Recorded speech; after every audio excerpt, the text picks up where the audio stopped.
Ameriprise Financial has been serving and supporting this community for decades. We believe that every dream is personal and needs a personal plan. That's why you can count on the Mirius Group, a private wealth advisory practice of Ameriprise Financial Services, to understand your unique needs and goals. Whether you want to make the most of the money you have, save for a comfortable retirement, or plan.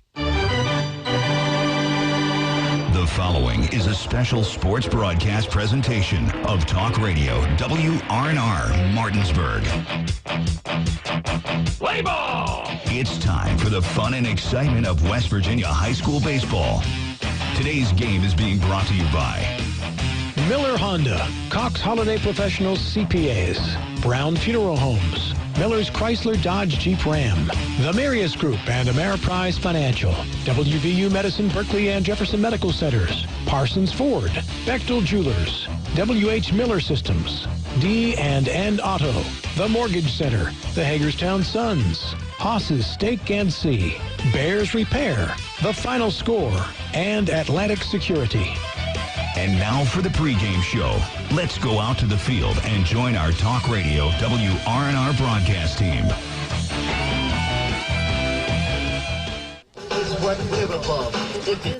Well, good evening, everyone, and welcome back into Cardinal Field. We are just outside of the campus of Spring Mills High School, home of the Cardinals, site of tonight's high school baseball action, as Spring Mills will entertain the Martinsburg Bulldogs in an EPAC and sectional showdown. For Talk Radio WRNR and TV 10, I'm Matt Miller along with Matt Crawford, Caleb Falero, our studio engineer. Matt, we got a good one here tonight. Martinsburg comes in 9 wins and 5 losses on the season, while Spring Mills will come in at 10 wins and 5 losses, and both of these teams looking for a big win in sectional and EPAC play. Yeah, both these teams coming in playing very well this year. Spring Mills playing a little bit better than I think a lot of people would have expected at this point in the season. Again, at 10 wins and 5 losses. Martinsburg still trying to find a little bit of that consistency. Playing a good baseball, but just haven't been able to play at their highest level consistently over the course of 4 or 5 games consecutively. So hopefully that can be starting again tonight as they're coming off a game. That was a tough one last night for them, so we'll see if consistency can start here tonight for the Dogs. Yeah, you look at both of these teams, and they're coming off of a tough loss the last time out. For Martinsburg, it was the loss at Frankfort last night, 11-2. That snapped a 3-game win streak prior to that, and if you go back to the 0-3 start to the season, you're talking about 9 wins and just 2 losses over the last 11 games for Martinsburg. Meanwhile, for Spring Mills, a tough 3-1 loss at Jefferson just last night. Prior to that, they had won 3 in a row, and if you look back to a victory at University in Game 2 of a doubleheader, that would have been back on the 23rd of March. This Spring Mills team has reeled off 6 wins to just 2 losses in their last 8 games. Yeah, playing well, just haven't been able to. You have the 6 over the last 2, so you put together spurts of consistency, and then you have games that you falter a little bit. And I know talking to some of the coaching staffs on both teams before the game, it's sometimes been a matter of intimidation when it comes to Spring Mills. I know talking about Jefferson yesterday, it was a matter of maybe going out and thinking you were beat before you even got on the field, looking at the history of Jefferson and looking at just the overall size of their roster. But 9 between the lines, you just got to go out and play the game. That's it. And right now, Martinsburg has their 9 out there going through their infield warm-ups. Spring Mills has already wrapped up their infield warm-ups as we are nearing game time. Our first pitch tonight right around 7 o'clock. Let's take a break on our pregame show. When we come back, we'll hear from both head coaches getting their thoughts heading into the matchup. The pregame is brought to you by W. Harley Miller Systems, providing custom integration services from home and office automation to home theater, networking, audio, video distribution, and more. Phone 304-350-1931 or go to WHMsystems.com. This is West Virginia High School Baseball on Talk Radio WRNR and TV 10. When you're hurting, we're here. When things are confusing, we're here. When you need answers, we're here. Brown Funeral Home. We've been caring for families like yours for generations, since 1880. Whether you want to plan ahead or you need us now, our families are precious to us, and so are yours. Brown Funeral Home in Martinsburg, Inwood, and Charlestown Ranson. We're here when you need us. If you hang the WVU Medicine sign, certainly has helped take us to another level. He literally saved my life. It's just mind-boggling to me that he was able to do what he did. We're able to affect much more of a difference for our patients with these resources. Having people treated locally enhances their overall care. They treat you great, and they're down to earth in the West Virginia way that all West Virginians treat each other. We welcome you back in to the W. Harley Miller Systems pregame show. Time now to hear from both head coaches as we get ready for tonight's high school baseball matchup. Spring Mills, the home team, as we mentioned, 10-5 on the season, have been playing well. Obviously a tough loss against Jefferson last night. And Matt, as you mentioned, maybe a bit of a surprise with 10 wins in their first 15 games. We asked head coach Justin Combs in his second year if he was maybe a little surprised how well they're playing. We really got a resilient group of guys. We got 3 sophomores right now that are really overachieving at the moment, but they're doing a great job and they're right in the mix. So we're hoping they can continue that for the next 3 years for us because they played a big role in it so far, replacing some of those seniors that we lost last year. How about the seniors this year and the leadership they're providing and that experience they have? Oh, they're all tremendous. Great group of guys. We have 8 seniors. 7 of them have been with us from day one as freshmen. So they've really stepped into that leadership role, all 7 of them. So we're real proud of them, and hopefully we can continue to get a bunch of wins. How well have you been pitching and playing defense? Defensively, we've had a real good week. We've started off pretty poorly, but we've handled the ball the last 3, 4, 5 games, so we're hoping that continues. As far as arms go, we've had a couple of guys. Evan Stanball's one. He threw a gem last night against Jefferson, 6-inning complete game. He leads the team in innings right now. He only threw 2 a year ago, so I guess I don't really know what I'm doing with him as far as not really using him a lot last year, but he's really done a great job on the mound, works fast, pitches to contact, and that's all we ask of our guys.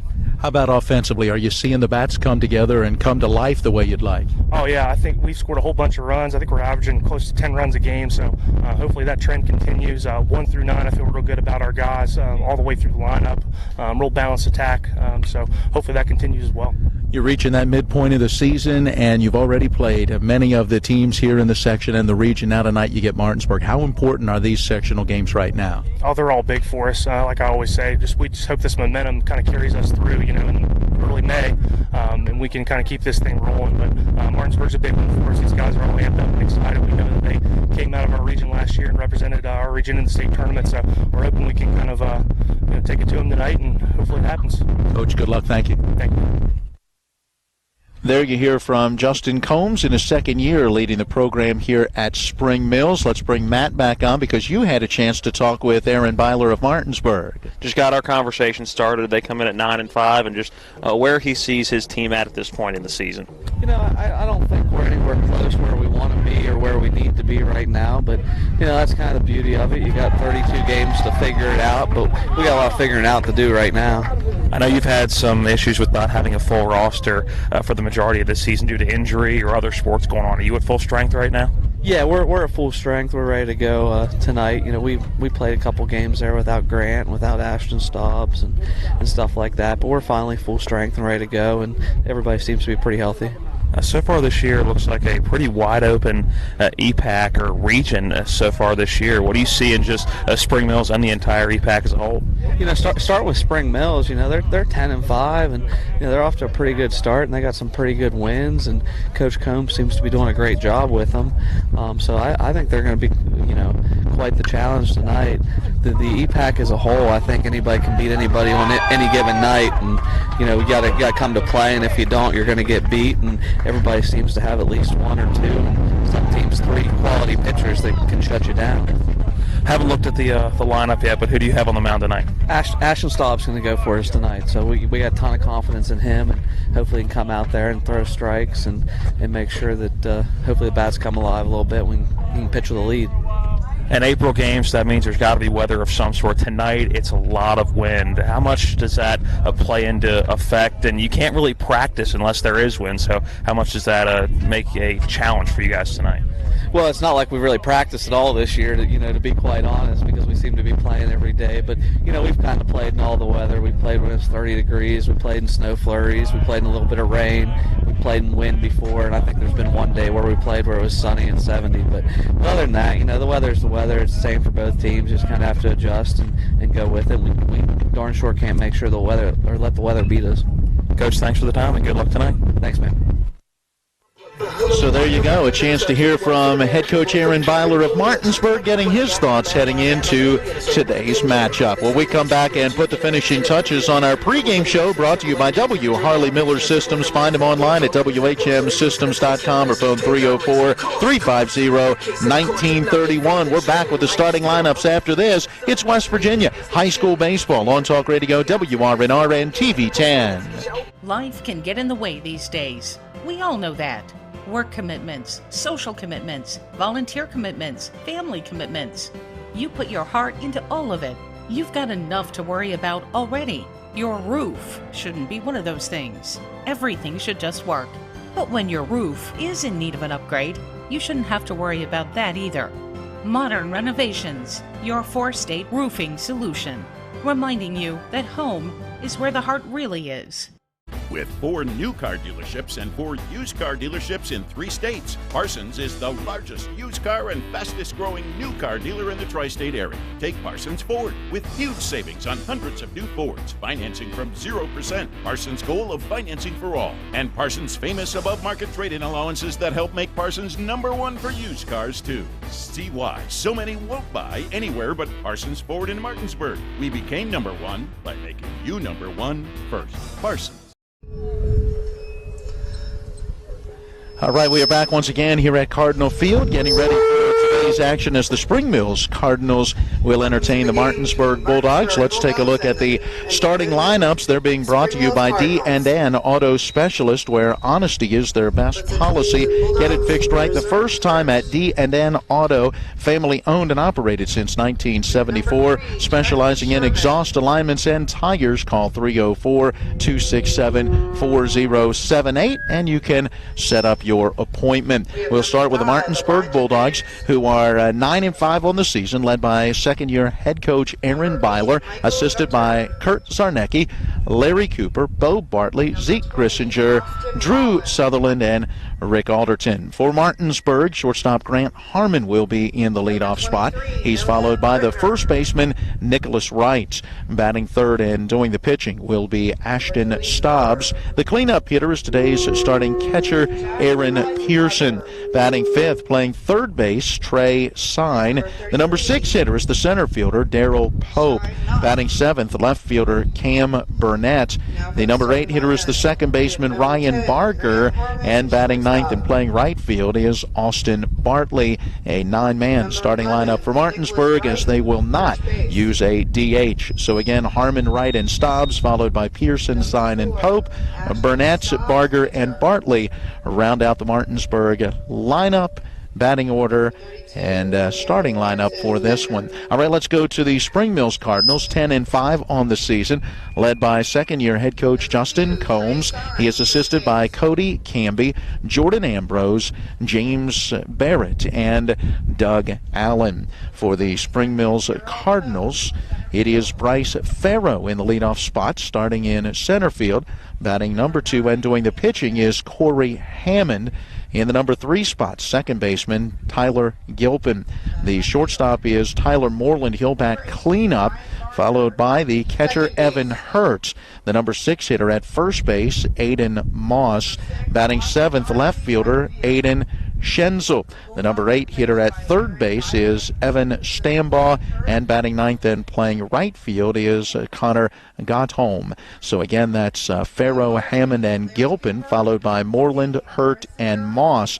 Schenzel, Stambaugh, and Gottholm rounding out to the batting order and starting lineup for Spring Mills, as they, like Martinsburg, will work with 9 men in the starting lineup and no designated hitter. Lineups brought to you by D&N Auto Specialist, where honesty is their best policy.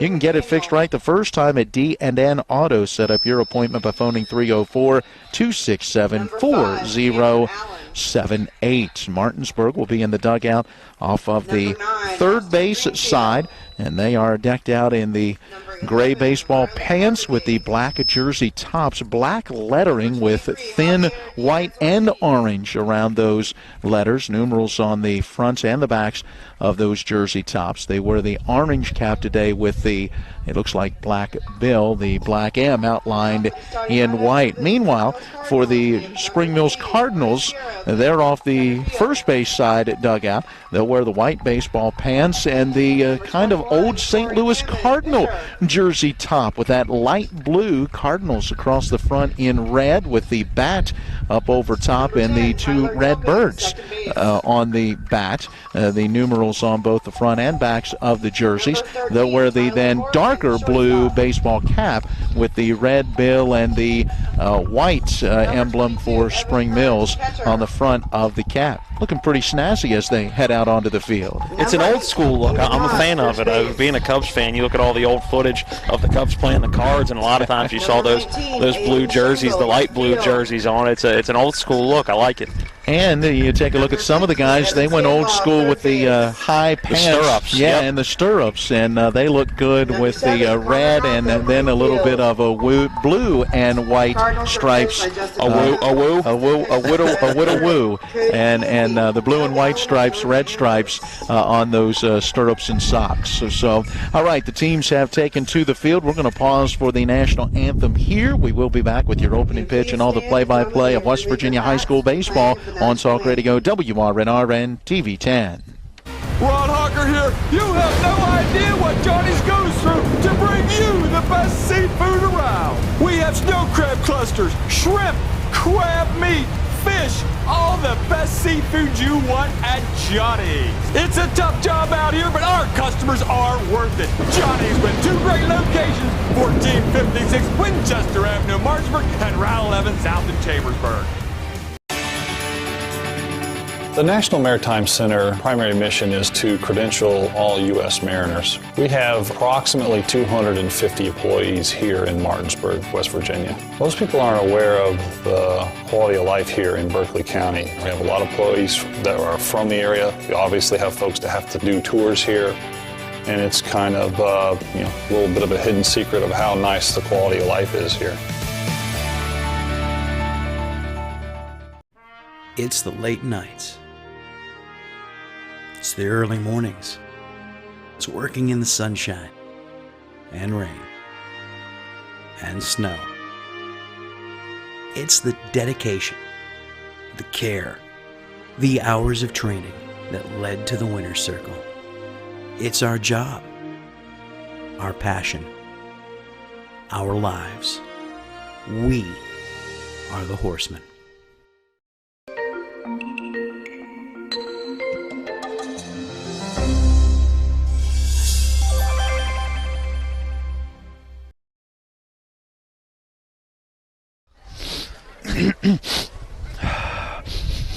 Sniffle.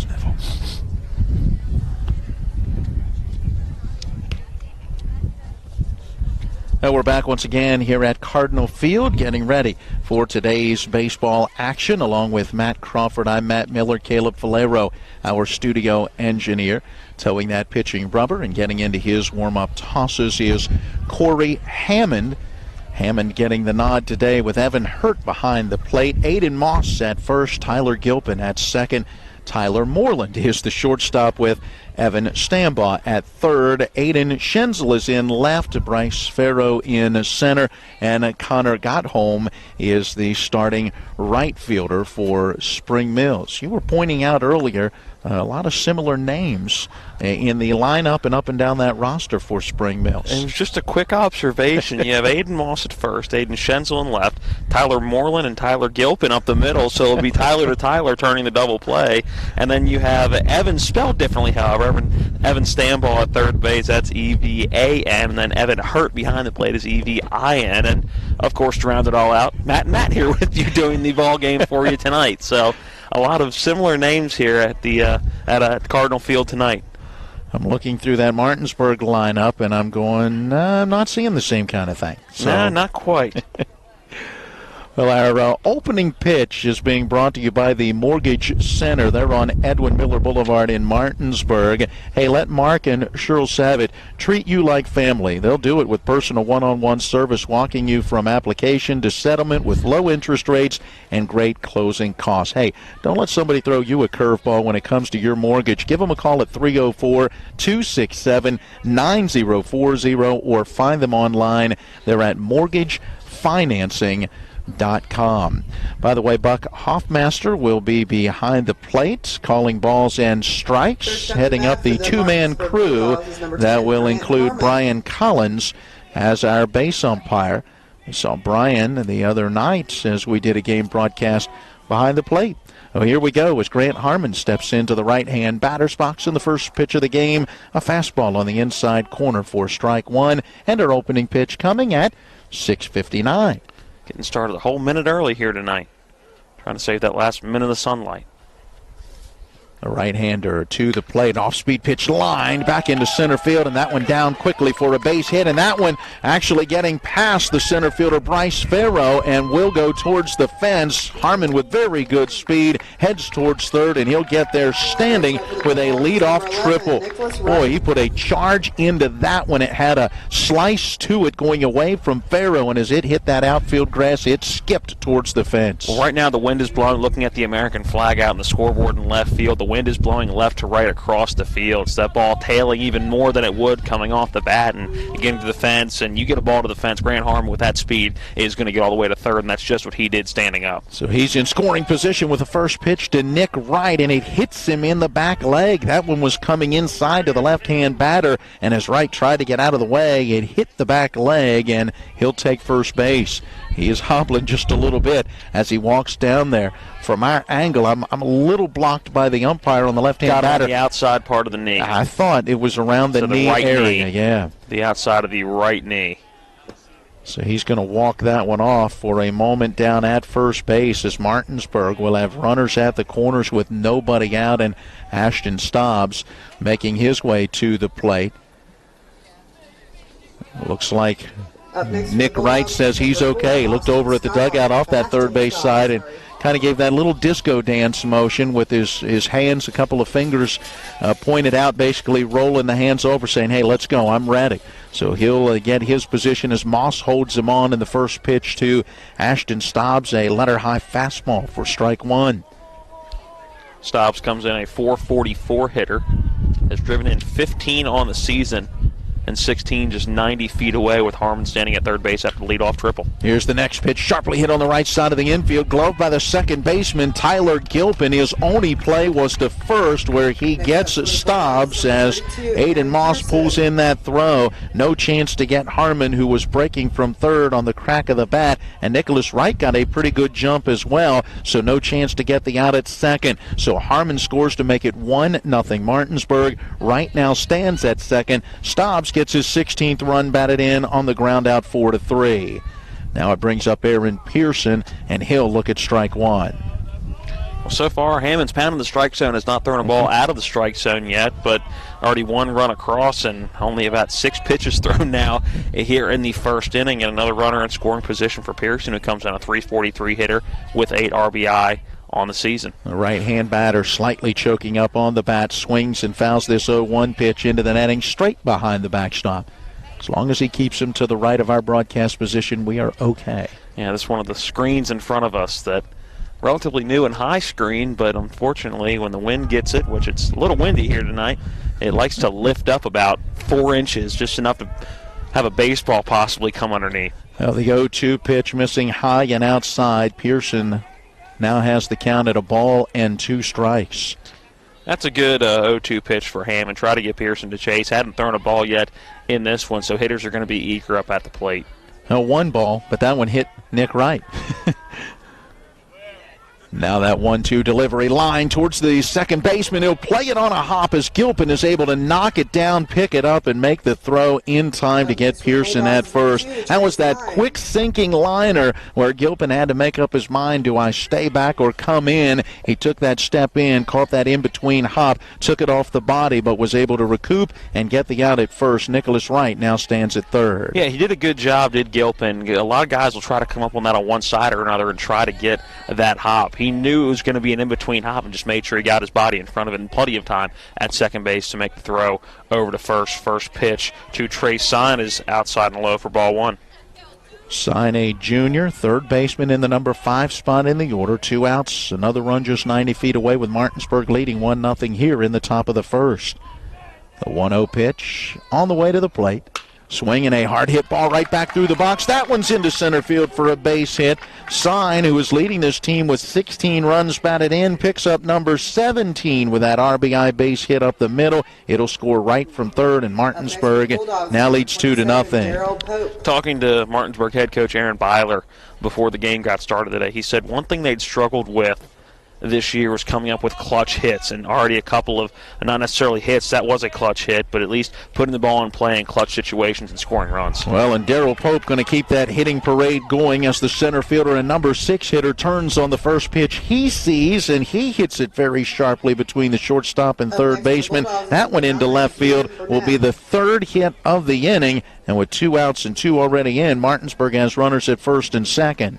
I like their approach so far. They're not taking too many pitches at the plate. Only one batter so far has seen more than 3 pitches, and that was Aaron Pearson, who saw 4.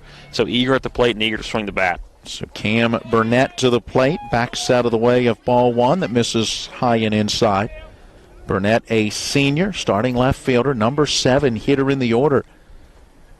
Hammond still hadn't thrown a ton of pitches as Martinsburg has been jumping on him early in the counts. This fastball off the outside corner. 2 balls, no strikes. And this is where young pitchers get rattled because they're afraid to throw anything near the strike zone, so they try to paint the corners, and that's either going to leave a ball right over the heart of the plate if they miss or way outside. 2-0 delivery right down the middle. Burnett was taking, and it's 2-1. Burnett with that .258 average. That's 8 hits in 31 at-bats. No homers, 9 driven in. Has added 4 base on balls, lifting the on-base percentage to .343. Hammond from the stretch to the plate, and it's a bouncing ball towards the third baseman. Off the glove of Stanball into foul territory, down the left field line, and another run will score on the error. The throw through to third now bounces away from Stanball, but the runners will hold. So Trey Sign, who was at second, able to come around and score. Darrell Pope will go from first to third, and Burnett, who put it in play, will stand at second base. It was Stanball getting in front of it, but just was way too late going down to get that baseball. Didn't have to move too much laterally, but just standing straight up and down, waiting a little bit too long to get that ball, and at the time it was just a little bit off and hit off his palm and ricocheted into the outfield, and run number 3 in, and now a runner's in scoring position yet again. Time being taken by Spring Mills. A visit to the mound to try to settle things down for Corey Hammond. The entire infield gathering on the back slope of the mound. As that goes on, there is a conference down the third base line as the base runners come over to talk with Martinsburg head coach Aaron Byler. So everyone has had a board meeting, and we are ready for action. Runners at first and second, 2 away. Ryan Barger to the plate. 8th batter in this Martinsburg first inning. Swings to the first pitch, sends one down the right field line. If this is fair, it is trouble, and it is a foul ball. Now that one got over the fence. Strike one. Yeah, just to the right of that fair/foul pole. That is strike one. Yeah, that's a very long and very dangerous strike one, and everybody on that Spring Mills, the coaching staff and dugout, I'm sure can exhale a little bit right now.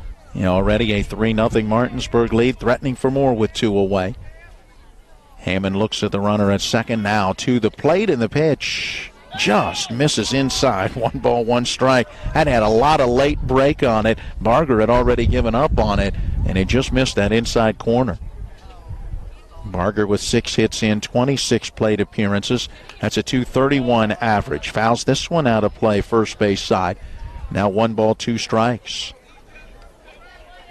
Barger does have 6 walks, so that lifts the on-base percentage to .400.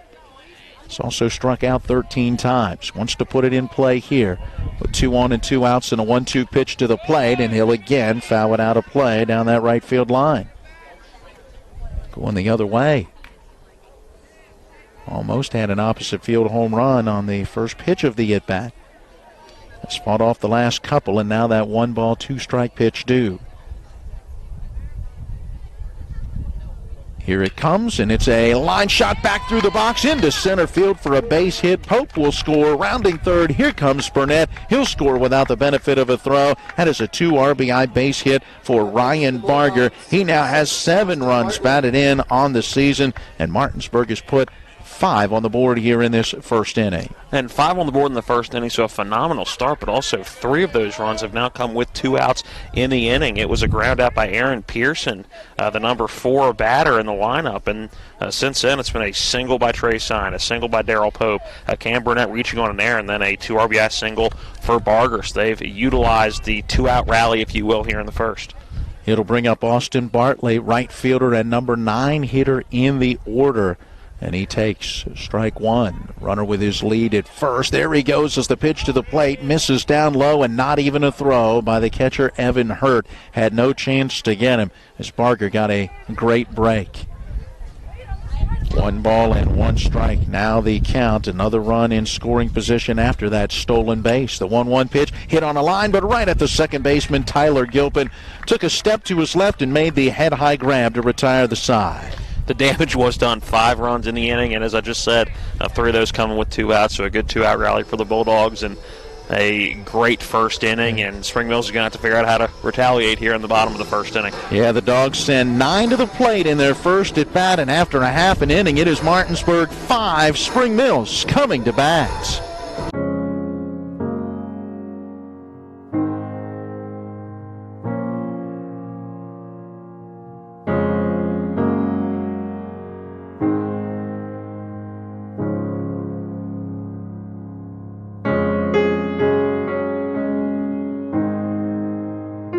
Prepare for what's next, or to plan ahead. We're here. Brown Funeral Home, a legacy of service since 1880. Life can get in the way these days. We all know that. Work commitments, social commitments, volunteer commitments, family commitments. You put your heart into all of it. You've got enough to worry about already. Your roof shouldn't be one of those things. Everything should just work. But when your roof is in need of an upgrade, you shouldn't have to worry about that either. Modern Renovations, your 4-state roofing solution. Reminding you that home is where the heart really is.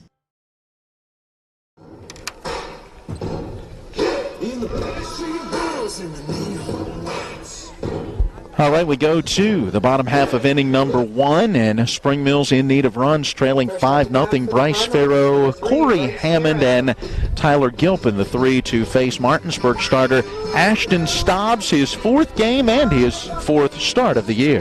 1-2 record through there, so 1 no decision for Stobbs. A 2.19 ERA over 16 innings of work, giving him 13 hits, 8 runs, 5 of those earned runs as the first pitch into Farrow, a strike on the outside corner. Has struck out 23 batters to just 5 walks, so Stobbs going to be a strikeout threat today. This fastball on the 0-1 to Farrow misses down low. 1 ball and 1 strike. 23 strikeouts in 16 innings. He is throwing it well. Works pretty much from the stretch, not really a full windup. Delivers to the plate, and Farrow bounces it in behind the catcher and umpire. That one rolls just shy of the backstop in front of our broadcast position. We are literally head high just above the low brick backstop, with the then columns that help to hold up the netting that create a really nice view for spectators on hand. Off-speed pitch to Farrow in on his hands. He fights it off out of play, first base side. Yeah, where we are, we're probably even a little bit lower than the batters are because of the dirt and field elevation, so a little bit lower than the batter's eye right now. The 1-2 pitch, a fastball just off the corner, and it is 2-2. Tried to work that outside part of the plate. Good pop on that fastball early on for Stobbs. The break even is due, but first Farrow asks for and is granted time by our plate umpire Buck Hoffmaster. He'll step out and gather his thoughts and dig back in. 2-2 pitch due. Stobbs shakes no a couple of times. Now he and Pearson on the same page, and the fastball stays high and outside. It's a full count, 3-2. Nice at bat by Farrow to battle back. 0 for 4 in yesterday's matchup against Jefferson, but 2 for 4 the game before that in the win against Hampshire. Bouncing ball up the middle off the glove of the pitcher, grabbed by the shortstop. His throw to first, down low, gets away from Nicholas Wright, and safe at first is Bryce Farrow. That'll be a tough call on a ball back up the middle that Stobbs nicked with his glove. Harmon fielded it, but really had to rush that throw, threw it down low. So it could be an infield hit or could be an error.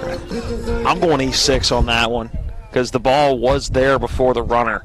It was just low. But I will leave that up to your discretion. Now, I'm right there with you. I could certainly see that being the case as well. So the E6 allows the base runner and brings up Corey Hammond. And the first pitch to him, a fastball down low for ball 1. With that being said, that was a very impressive play by Grant Harmon, adjusting to that baseball going off the glove of Stobbs and having the arm power to get over to first base and at least have a play at first. Soft toss over by Stobbs, trying to keep Farrow close there. Hammond in the right-hand box, awaiting the 1-0.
Nothing on our end. All right, the power has been restored, and we are back to action for those watching on TV 10 or the WRNR TV YouTube page. The video stayed with us. We have a battery pack on the camera, but lost power to the press box, and that lost power for us as well. So as we get back to action, Tyler Gilpin takes an 0-2 pitch right down the middle, and that will be a called strike 3 for the first outs of the inning. What you missed while we were gone was Corey Hammond grounding one up the middle. Grant Harmon, the shortstop, to his left, bobbled it, and by the time he could scoop and get it to second, well, Farrow slid in safely there, and so a pair of errors have runners at first and second, and now one out with Gilpin going down on strikes, and it will bring to the plate Tyler Moreland, and he will take ball 1 low and outside. Glad to be back with you. Always an adventure. Welcome to live radio and television. Here's the pitch, lifted in the air, but back out of play along the first base line. 1 ball, 1 strike the counts. 1 down with 2 on, bottom of the first. Spring Mills in need of runs as Martinsburg plated 5 in the top of the first inning. Moreland 0 for 2, but did draw a walk in yesterday's tough 3-1 loss against Jefferson. The 1-1 pitch. He swings and lines it past the first baseman. That one's into right field for a hit. Farrow going to be waved around third. He's going to score easily as Bartley finally tracks it down along that right field line. Motoring from first all the way around to third is Corey Hammond. Runners at the corners after Tyler Moreland delivers the RBI hit to put Spring Mills on the board, now trailing 5-1. And this is the bottom of the first that Spring Mills needed. Obviously, needed to claw back a little bit more on this one, still down 4 runs, but only 1 out in the inning. And this is the bottom of the first. They needed to keep the confidence up and realize they 1 run at a time and get back in this ball game.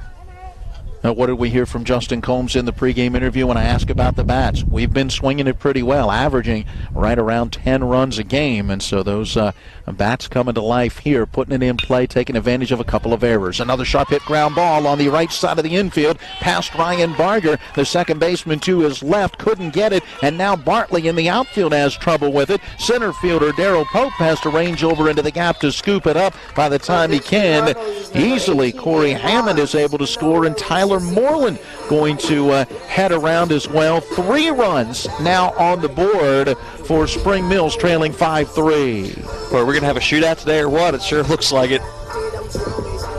My, oh my. So Evan Hurt, first pitch swinging, ripping that one into right field. That'll be a hit and another error, as the right fielder did not make the play on the baseball. And now Aiden Moss to the plate, and he takes ball 1. So an RBI base hit. The second run scores on the E9. Moss swings through the 1-0, and the count now at 1-1. 5-3. Martinsburg still with that 2-run advantage.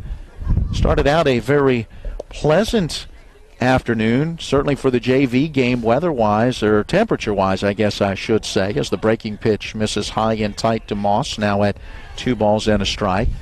You're talking about temperatures in the low 60s.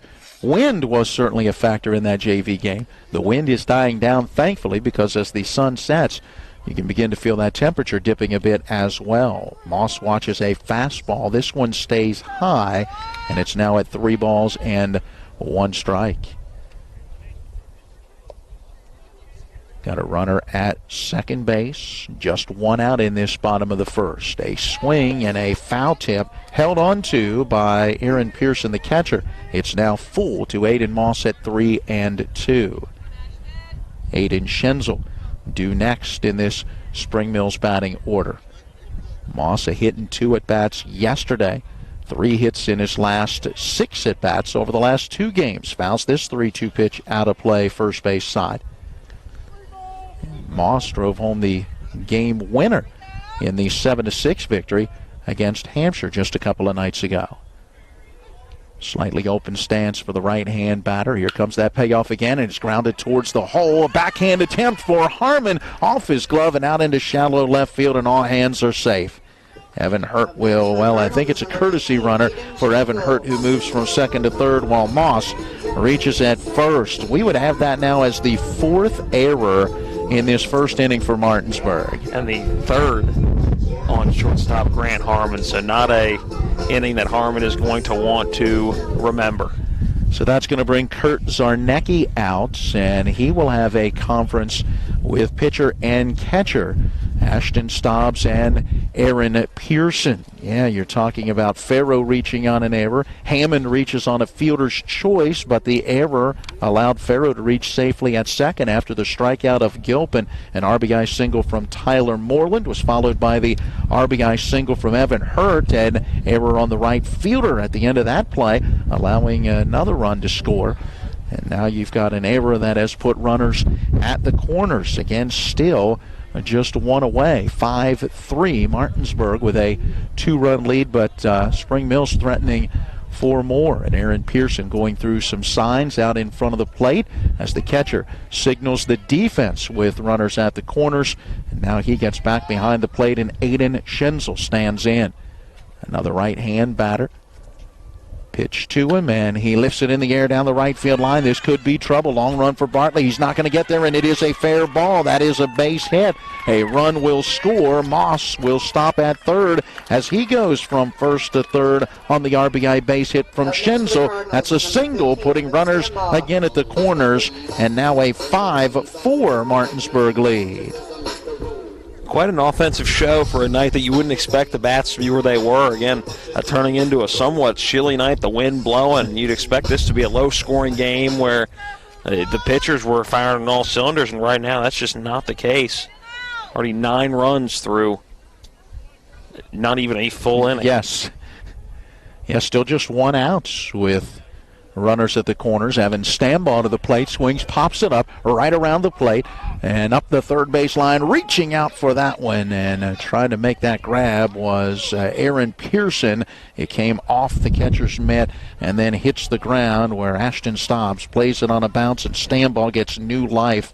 Another opportunity on the missed pop-up in foul territory. I'm not sure that's a play that Pearson should have been making. Obviously, he's going to be around in that play, but you had Ashton Stobbs and Trey Sign both around there, and it's a much easier play for them because they watch the ball go off the bat and know where it is where Pearson's got to throw his mask off and figure out where that baseball is in the air. Now the 0-1 pitch, and it's a bouncer towards the shortstop. Harmon has it. He'll go to second for one, and the throw down a little low goes off the glove of Ryan Barger. Did not watch it in. All hands are safe as Moss scores from third. We got a tie ball game, 5-5, and still with 1 out, 2 are on base. Stambaugh grounds into the fielder's choice. I'm looking at that one more as an E4, as the second baseman Barger just didn't handle the throw. Oh my. And we're to the number 9 spot in the order.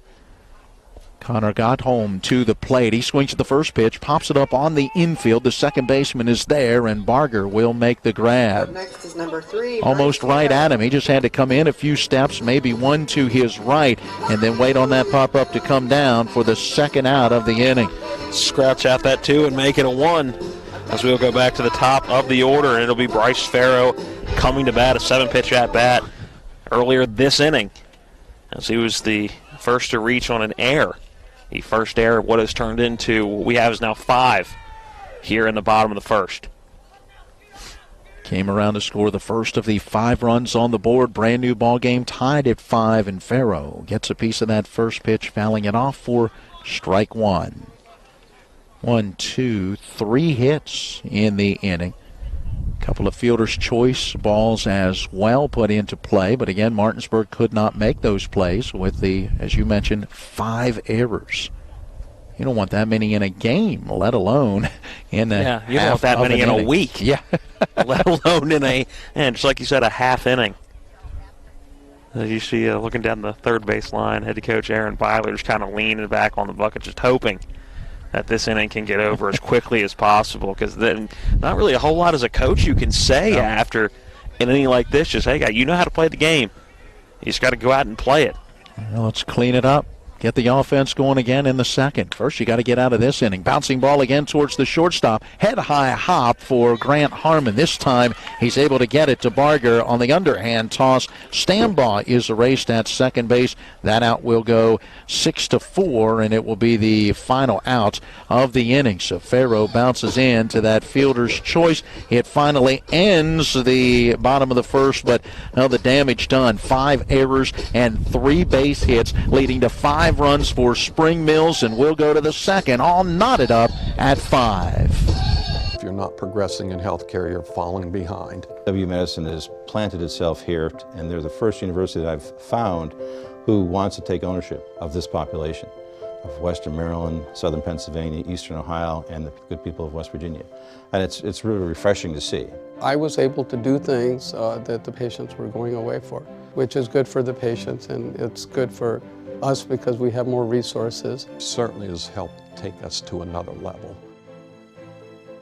With 4 new car dealerships and 4 used car dealerships in 3 states, Parsons is the largest used car and fastest growing new car dealer in the tri-state area. Take Parsons Ford with huge savings on hundreds of new Fords, financing from 0%. Parsons' goal of financing for all, and Parsons' famous above-market trade-in allowances that help make Parsons #1 for used cars too. See why so many won't buy anywhere but Parsons Ford in Martinsburg. We became #1 by making you #1 first. Parsons.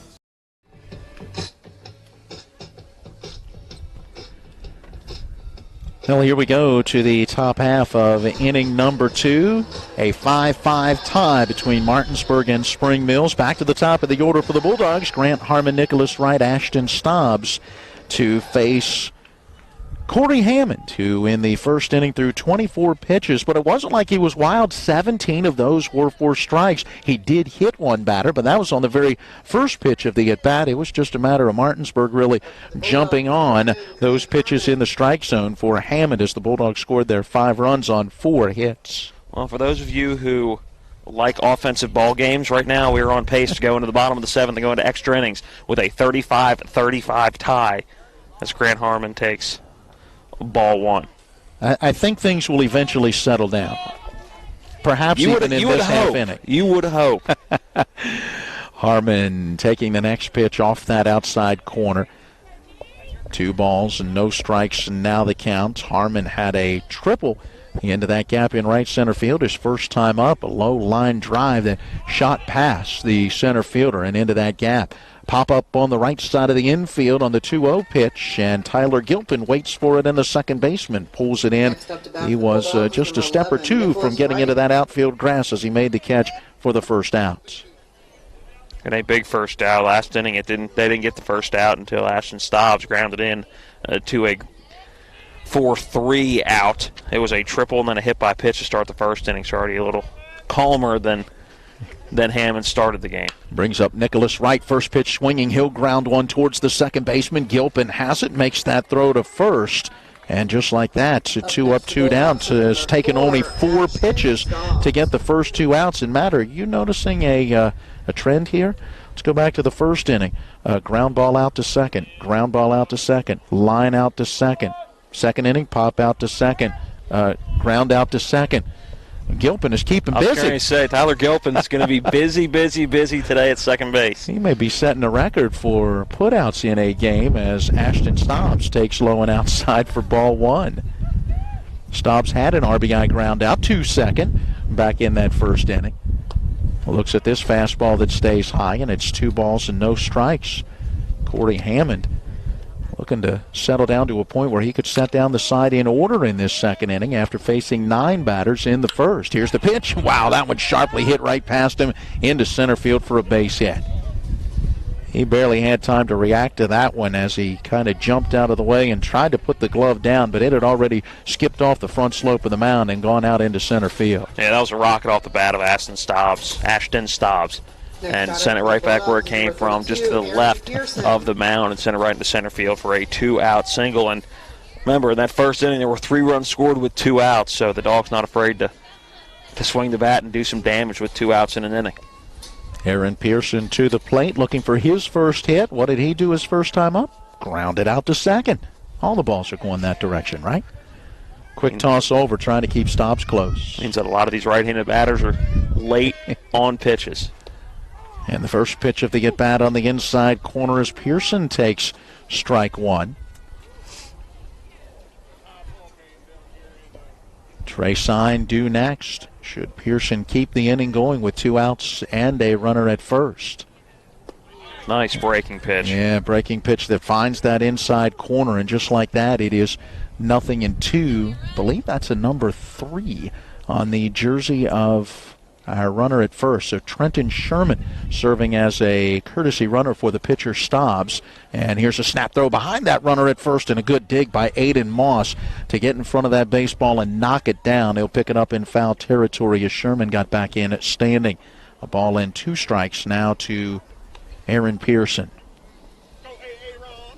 He steps back in. 2 outs, the runner on. Top of the second inning, tied at 5. Hammond with the off-speed pitch, a check swing. Did he go around the appeal to the base umpire? And Brian Collins says, yes, that is a strikeout. Yeah, the bat may not have gone all the way around. When you turn the shoulders like that and get the front of the jersey facing the field, you're never going to get that check swing call from the umpire in the field. So a good call by the field umpire, and a quicker inning in the top of the second than the top of the first for sure. Yeah, Martinsburg, after sending 9 to the plate in the first inning, gets a 2-out single from Ashton Stobbs. They'll leave the base runner stranded, though, after the strikeout. And as we go to the bottom of the second, it remains Martinsburg 5 and Spring Mills 5. If you're not progressing in healthcare, you're falling behind. W Medicine has planted itself here, and they're the first university that I've found who wants to take ownership of this population of Western Maryland, Southern Pennsylvania, Eastern Ohio, and the good people of West Virginia. And it's really refreshing to see. I was able to do things that the patients were going away for, which is good for the patients, and it's good for us because we have more resources. Certainly has helped take us to another level. With 4 new car dealerships and 4 used car dealerships in 3 states, Parsons is the largest used car and fastest growing new car dealer in the tri-state area. Take Parsons Ford with huge savings on hundreds of new Fords, financing from 0%, Parsons' goal of financing for all, and Parsons' famous above market trade-in allowances that help make Parsons #1 for used cars too. See why so many won't buy anywhere but Parsons Ford in Martinsburg. We became #1 by making you #1 first. Parsons. We go to the bottom half of the second inning. 2, 3, and 4 hitters due for Spring Mills. And you're asking, wait a minute, bottom of the second and the 2, 3, and 4 hitters are coming to the plate. How'd they get 3 outs and face only 1 batter in the first? When you face 10 batters in the first inning, that tends to happen when you're in a 5-5 game going into the bottom of the second. Corey Hammond to get it started. The pitcher and #2 hitter in the order backs out of the way of a fastball inside for ball 1. In case you're wondering what he did to get on in the first, he reached on one of the 5 Bulldog errors in that first inning. Swings through this fastball. Count now evens up. 1 ball, 1 strike. Yeah, his was a ground ball to short. It ends up being a fielder's choice, and then the error allowed the runner to reach its second, as it wasn't handled cleanly by Grant Harmon. Now that 1-1 pitch taken for a called strike 2. Hammond going to step out. He thought that pitch may have been borderline. Now he's got to protect the plate with the 1-2 due. Here it comes. Beautiful breaking pitch, but just missed. Yeah, just missed that a little bit low. Had some great movement on it. Did it off the right hand of Ashton Stobbs, but just a little too low. It was a good pick as Pearson had to go down and get that when it was breaking into the dirt. And now that 2-2 delivery, the fastball is just off the outside corner, and it's 3 balls and 2 strikes. Yeah, I think from your angle it looked a little closer than it was. It was further off the plate than I think he thought it was. It was a good eye at the plate. And now that payoff pitch, a swing and a miss, and Hammond goes down on strikes, and that'll be the second strikeout for Ashton Stobbs. 1 away for Tyler Gilpin. Bases remain empty in this bottom of the second in a 5-5 game. Gilpin was the first put out of this game. He struck out looking. As we had just come back from our sound issues, again, sorry for that in the 5 of the first inning. Somebody decided to unplug the extension cord that is powering everything. Awful nice of them, I think. Plug it back in, please. 1 on the way, and that one a breaking pitch that just missed off the inside corner. Count now at 1-1. You can see even shortstop Grant Harmon kind of throwing the hands up, wondering where that pitch missed. I corrected you the first time. That one I thought was a strike as well. Now that 1-1 fastball clearly misses outside. 2 balls and a strike. Wind has virtually died here at Cardinal Field as the lights take over. Swinging a line drive towards the second baseman, ranging over to his right. Ryan Barger reaches for it, cannot get it, and then bounces away from the right fielder as Bartley has trouble with it again, and that allows Gilpin to go to second base. That's likely going to be a base hit and another error. I don't know that that would be a double, although Gilpin may have been motoring for that all the way after he got by the second baseman. That's not a guaranteed double. I think that's a single with an advance on an error. So the miscues continue for Martinsburg, and the go-ahead run now in scoring position for Spring Mills with Tyler Moreland to the plate. He swings at the first pitch and bounces it foul, third base side. Count 0-1. He had an RBI base hit into right his first time up. Taking his time before digging back into the right-hand batter's box.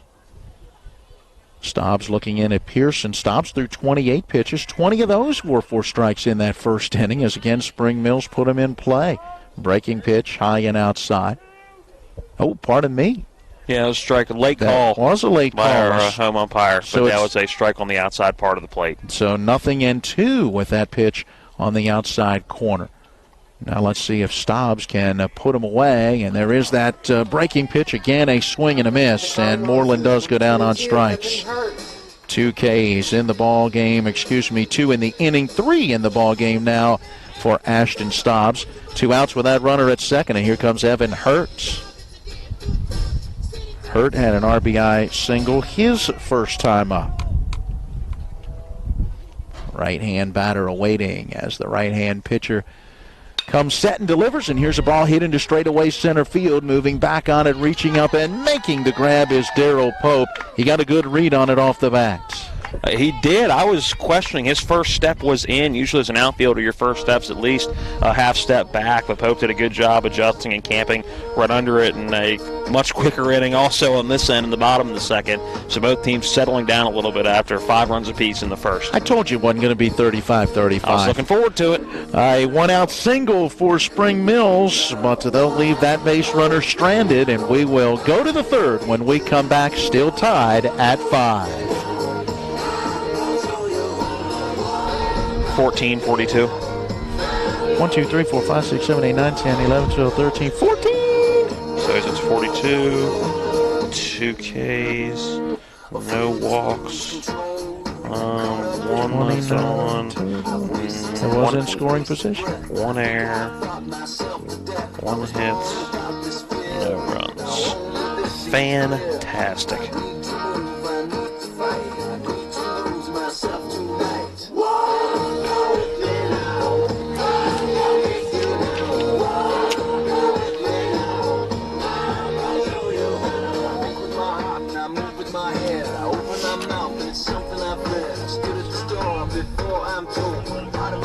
That I'm going to own. Here's what I found, there's something I felt. Here's what I feel, there's something that's real. Tried to sell my soul last night. Honey, you wouldn't even take a bite. We welcome you back into Cardinal Field. We go to the third inning. As always, our trivia inning. It's brought to you by the Hagerstown Suns and Haas's Steak and Sea in the Aiken Center on Edwin Miller Boulevard in Martinsburg. Check them out on Facebook. And remember, for a great meal at a great price, stop by Haas's Steak and Sea where your family wants to eat. Top of the third, we'll give you the station telephone number and a trivia question. First to call and get through to Caleb Falero with the correct answer, picking up 4 tickets to a future Hagerstown Suns minor league baseball game, as well as $30 in gift certificates to Haas's Steak and Sea. Trey Sign out of the number 5 spot in the Bulldog order, swings at the first pitch, lifts it in the air into left field, backpedaling on it to his left, and making the play is Aiden Schenzel. Not the textbook way you should field a pop fly in the outfield. Usually it's a side shuffle a little bit, but Aiden Schenzel was able to backpedal enough and keep the speed up, backpedaling and camp right underneath it, but not the tutorial you're going to see a lot of times on trading videos. Sign now 1 for 2 as he had a base hit and scored a run his first time up. So 1 out base is empty. Darryl Pope, he takes a bit high for a ball. Pope had a single into left his first at bat. He'll await the 1-0 pitch, and we'll get you our trivia question here in just a moment. 1-0 on the way. He swings, lines it over the head of the leaping shortstop Moreland. That one out into left field for a hit, and Pope 2 for 2. I think it may have even clipped the glove of Tyler Moreland. Not a whole lot, but looked like the trajectory of the ball went a little bit to the left right after Moreland leaped and almost got up to that baseball. But either way, a single into left field, and the Dogs have a base runner on. It'll bring to the plate Cam Burnett. He reached on an error and scored in that first inning, up with 1 out and 1 on. Quick toss over, and that one will send Pope back to the first base bag. Well, let's give you the station telephone number, 304-263-6540. Write it down, get it in your head, 304-263-6540.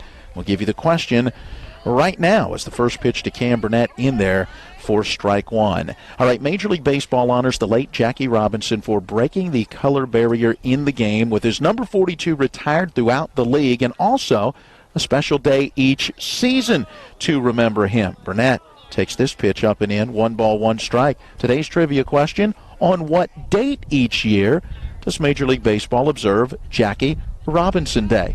They do it on a particular day each year. I bet you didn't even realize it. Pitch to the plate, taken for a strike. Runner was on the move, and the throw down from Evan Hurt, bouncing to the second baseman, covering and not in time. It's a stolen base for Darrell Pope.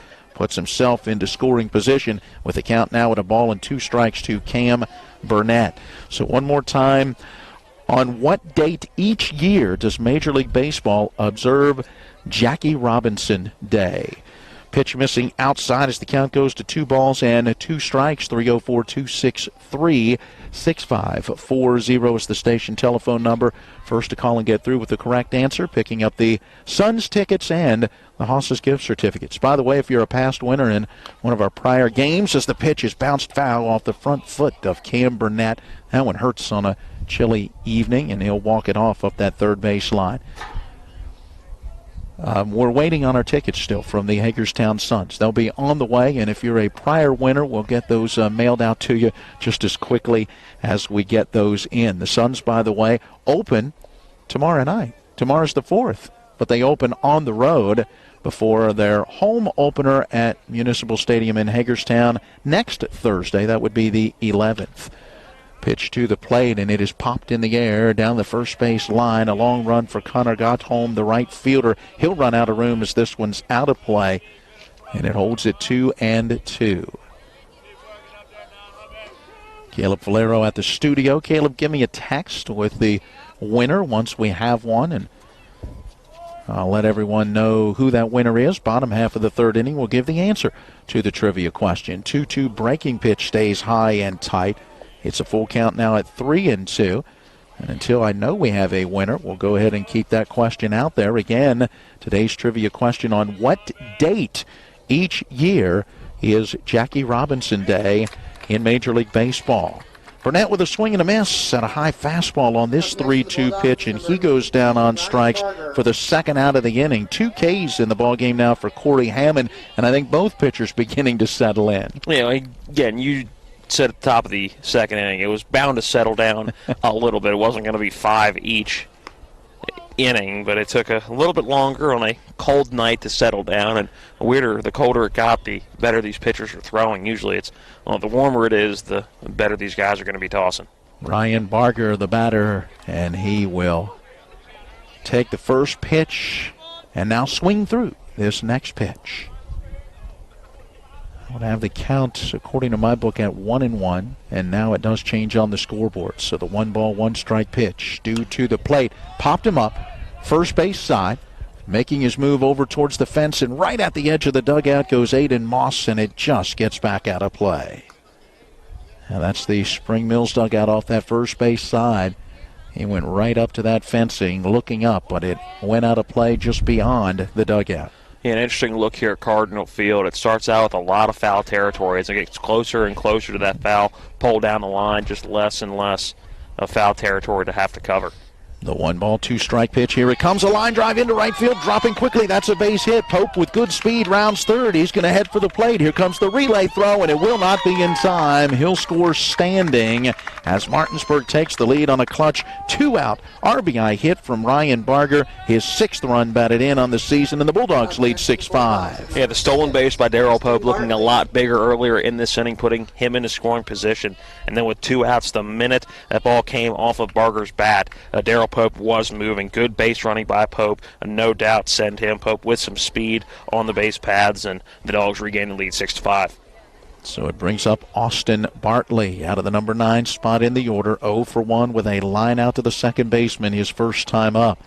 By the way, how about Barger? 2 singles and 3 runs batted in already in this one. First pitch, a strike in this at bat to Bartley.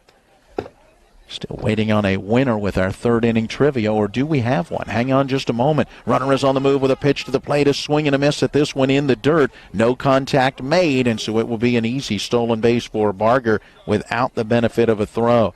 Count, though, to Bartley now at 0-2. Do we have a winner? Hang on just a second. Anita Cooper from Martinsburg is the winner. Ground ball on the right side of the infield will get past the second baseman Gilpin, ranging over to his right. That one out into right center field, where Farrow, the center fielder, has some trouble picking it up. Nonetheless, Bartley will have to stay at first, and Barger will score from second. That is another 2-out RBI base hit, and Martinsburg extends the lead to 7-5. And that's a great piece of hitting by Bartley. You saw Tyler Gilpin working over and covering the runner at second base. That was Barger, and he had to sprint back to get in position. And that ball, if Gilpin is standing just flat-footed at second base, that's an easy play for him to make to end the inning. But he's running to his left, our right, and that ball's hit back the other direction. It's a hard thing for him to do to stop his momentum and turn around and get that baseball. Back to the top of the order, and Grant Harmon, he swings at the first pitch and again rips one into center field. A wide turn by Bartley at second, but he will hold there as the Bulldogs have runners at first and second. Harmon now with his second hit of the day. He's had a triple, a pop out to second, and now a single. That is 3 straight singles with 2 outs in this Martinsburg third inning. Their 4th hit of the inning and their 9th of the game. It was 3 singles along with an error in that first inning with 2 outs that helped them get 3 runs.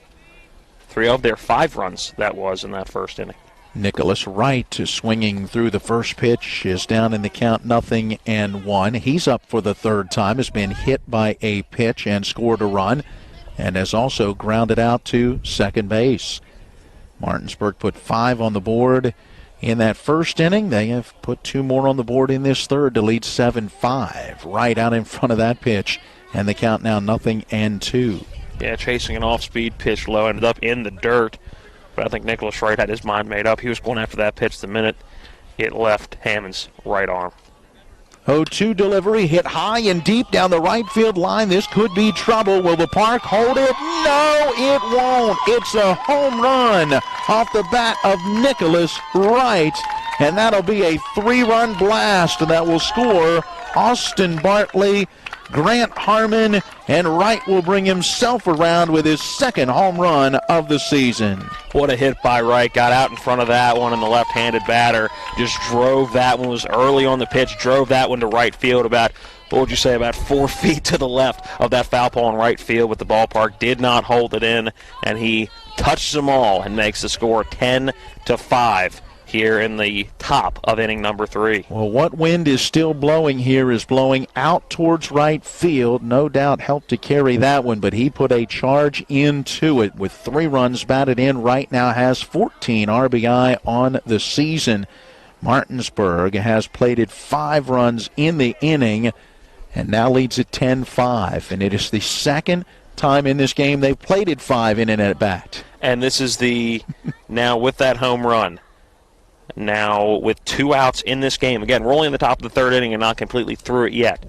But with 2 outs in this game so far, they have 7 runs. 7 of their 10 runs have come with 2 outs. Number 4, Ashton Stobbs. So Ashton Stobbs making his way to the plate. No pitching change. There was a trip to the mound, and a couple of infielders were throwing a ball back and forth, meaning that one of those 2 was loosening just a bit to potentially take over on the hill, depending on how this one plays out. Stobbs, first pitch swinging, rips it into the gap in right center field. That one's going to get all the way to the fence. Got home the right fielder to it. Hits the relay man. Here comes the throw through to third base. It gets by the third baseman Stambaugh, but diving in, getting up, and then staying at third base is Ashton Stobbs. He'll have a triple. So we've now seen 2 triples and a home run in this ball game through, not even 3 complete. The extra base hit working well with Martinsburg with 2 outs in this ball game. They are not afraid to get that 3rd out at the plate, as I believe we'll now have our pitching change. Yeah, that pitching change we knew would be coming, and it is taking place right now. And the pitching change is brought to you by Bears Repair, 904 Winchester Avenue in Martinsburg. Hey, need an oil change or a complete overhaul? They do it all. For your automotive repair needs, call the certified mechanics at Bears Repair. Phone 304-262-0208. As our new pitcher begins his warm-up tosses, we'll send it back to the studio. We're going to go ahead and take a 90-second break, and then we will return to Cardinal Field, where we are in the top of the third inning, and Martinsburg now leading Spring Mills 10-5. Ron Hawker here. You have no idea what Johnny's goes through to bring you the best seafood around. We have snow crab clusters, shrimp, crab meat, fish, all the best seafood you want at Johnny's. It's a tough job out here, but our customers are worth it. Johnny's with two great locations, 1456 Winchester Avenue, Martinsburg, and Route 11 south in Chambersburg. The National Maritime Center primary mission is to credential all U.S. mariners. We have approximately 250 employees here in Martinsburg, West Virginia. Most people aren't aware of the quality of life here in Berkeley County. We have a lot of employees that are from the area. We obviously have folks that have to do tours here, and it's kind of a little bit of a hidden secret of how nice the quality of life is here. It's the late nights. It's the early mornings. It's working in the sunshine and rain and snow.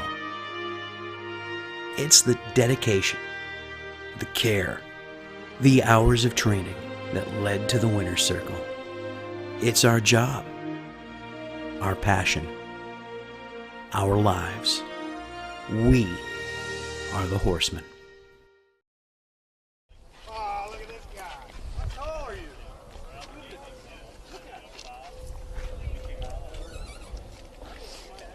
We welcome you back into Cardinal Field. Our new pitcher is Aiden Schenzel. He had started this game in left. We're still efforting to get the other defensive changes as those not directly made known to us. Aaron Pearson, the batter for Martinsburg. First pitch to him down low in the dirt. Bounces away from the catcher. Could have a play at the plate. Nope, the throw is too high, and sliding in safely from third is Trenton Sherman, the courtesy runner for Ashton Stobbs, who took over at third after Stobbs had the triple that would spell the end of the evening for Corey Hammond. And so Sherman races home with Martinsburg run number 11.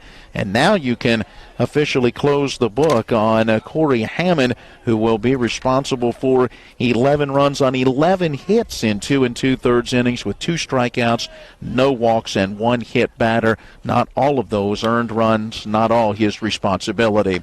Hell on the 1-0. Here's a ground ball towards the shortstop. Scooping that one is Tyler Moreland. His throw in the dirt to Aiden Moss, but he digs it out, and they do get the out. That's a good play by Moss, and that is the life of first baseman right there. You got to make the easy ones, and it's your job to make the rest of the infield look good on plays like that. And Moss nonchalantly making a phenomenal pick at first base and ends another long inning in the field for Spring Mills, but another good inning at the plate for the Dogs. Second time that Martinsburg has sent 9 batters to the plate in their first 2 at-bats. This time they put 6 on the board after 5 in the first, and as we go to the bottom of the third, it is now Martinsburg 11, Spring Mills 5. It's one of the toughest times you'll ever face when someone close to you passes away. It's a swirl of papers to sign and arrangements to be made, all while you're dealing with grief. At Brown Funeral Home, we encourage you to pre-plan. Pre-planning not only makes things easier for you, it protects you from rising costs. At Brown Funeral Home, our families are precious to us, and so are yours. Brown Funeral Home in Martinsburg, Inwood, and Charlestown, Ranson.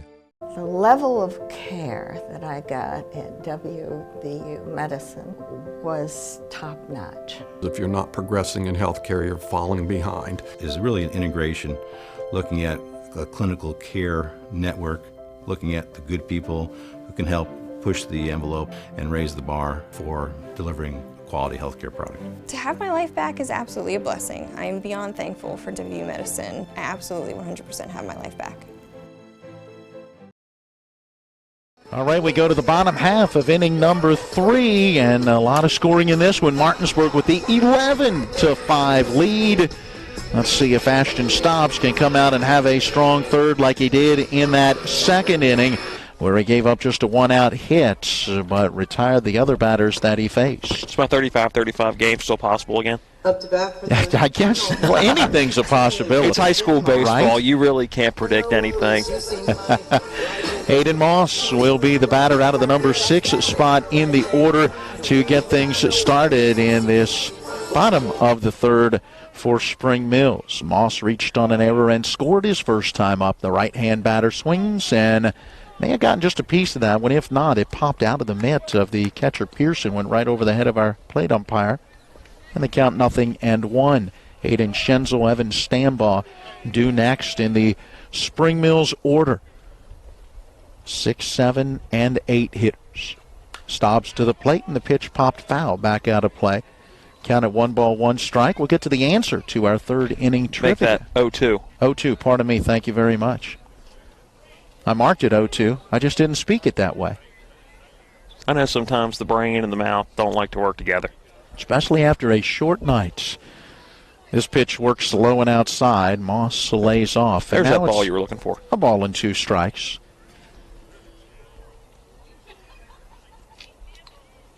Moss awaits. Stobbs really taking his time. He and Pearson come together on what pitch they want, and it misses high and tight. That's not the pitch they wanted. All that time, and I'm pretty sure that's not the pitch they were expecting.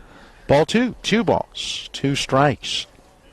Moss will step back in. We've got upwards of 46 pitches now thrown for Stobbs. Wow, beautiful breaking pitch, a swing and a miss, and Moss goes down on strikes. And after a shaky first inning, we've seen the second, now going into the third. We've seen Ashton Stobbs start to settle down, and we've seen now why he has 23 strikeouts coming in to this game. Now that is strikeout number 4 in this one.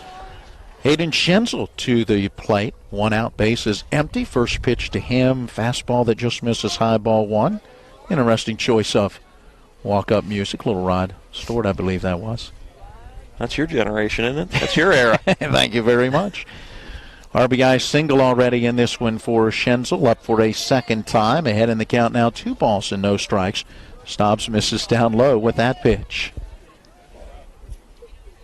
Stobbs ready, right-hander. Comes to the plate and finds that inside corner. Now 2 balls and 1 strike. Yeah, just painting that inside corner, and Schenzel leaves that one alone, relatively close to the plate. He's going to leave that one alone. It's just going to jam him in.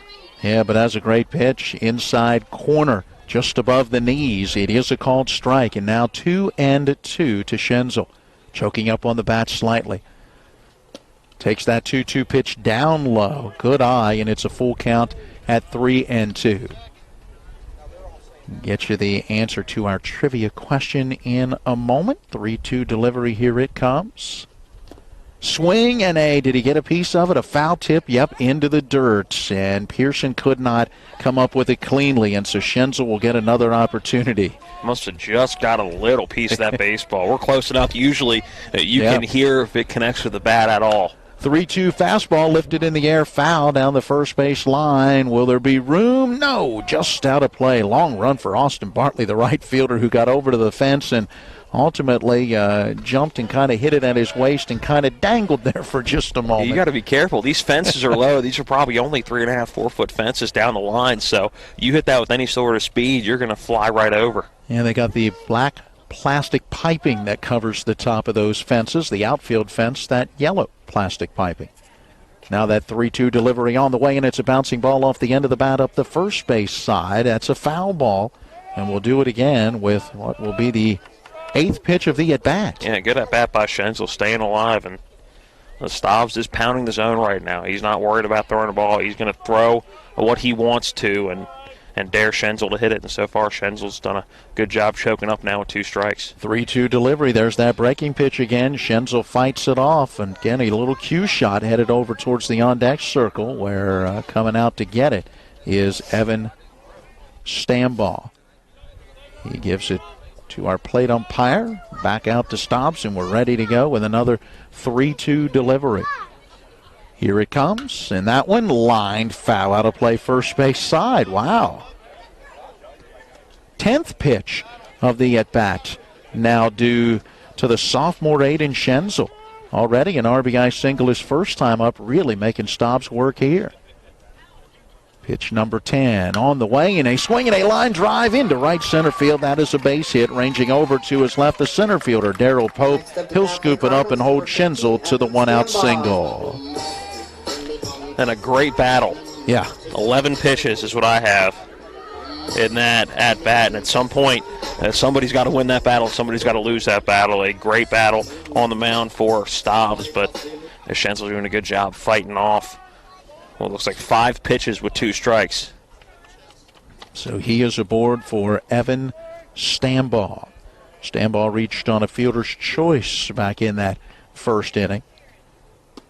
He takes high for ball 1. Well, we had asked our trivia question in the top of the inning, mentioning that Major League Baseball honors the late Jackie Robinson with his number 42 retired throughout the league, and then there's a special day each season where they remember him with Jackie Robinson Day. 1-0 pitch on the outside corner for a strike. Now 1-1. Our question was, on what date each year is Jackie Robinson Day in Major League Baseball?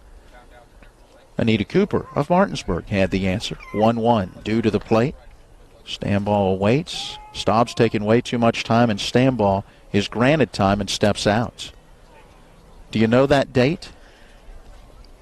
It's in April, I believe. It is in the month of April. I'm going to go with April 20th. Think of tax time. The 1-1 to the plate, down low, 2 balls and a strike. The actual date is April 15th.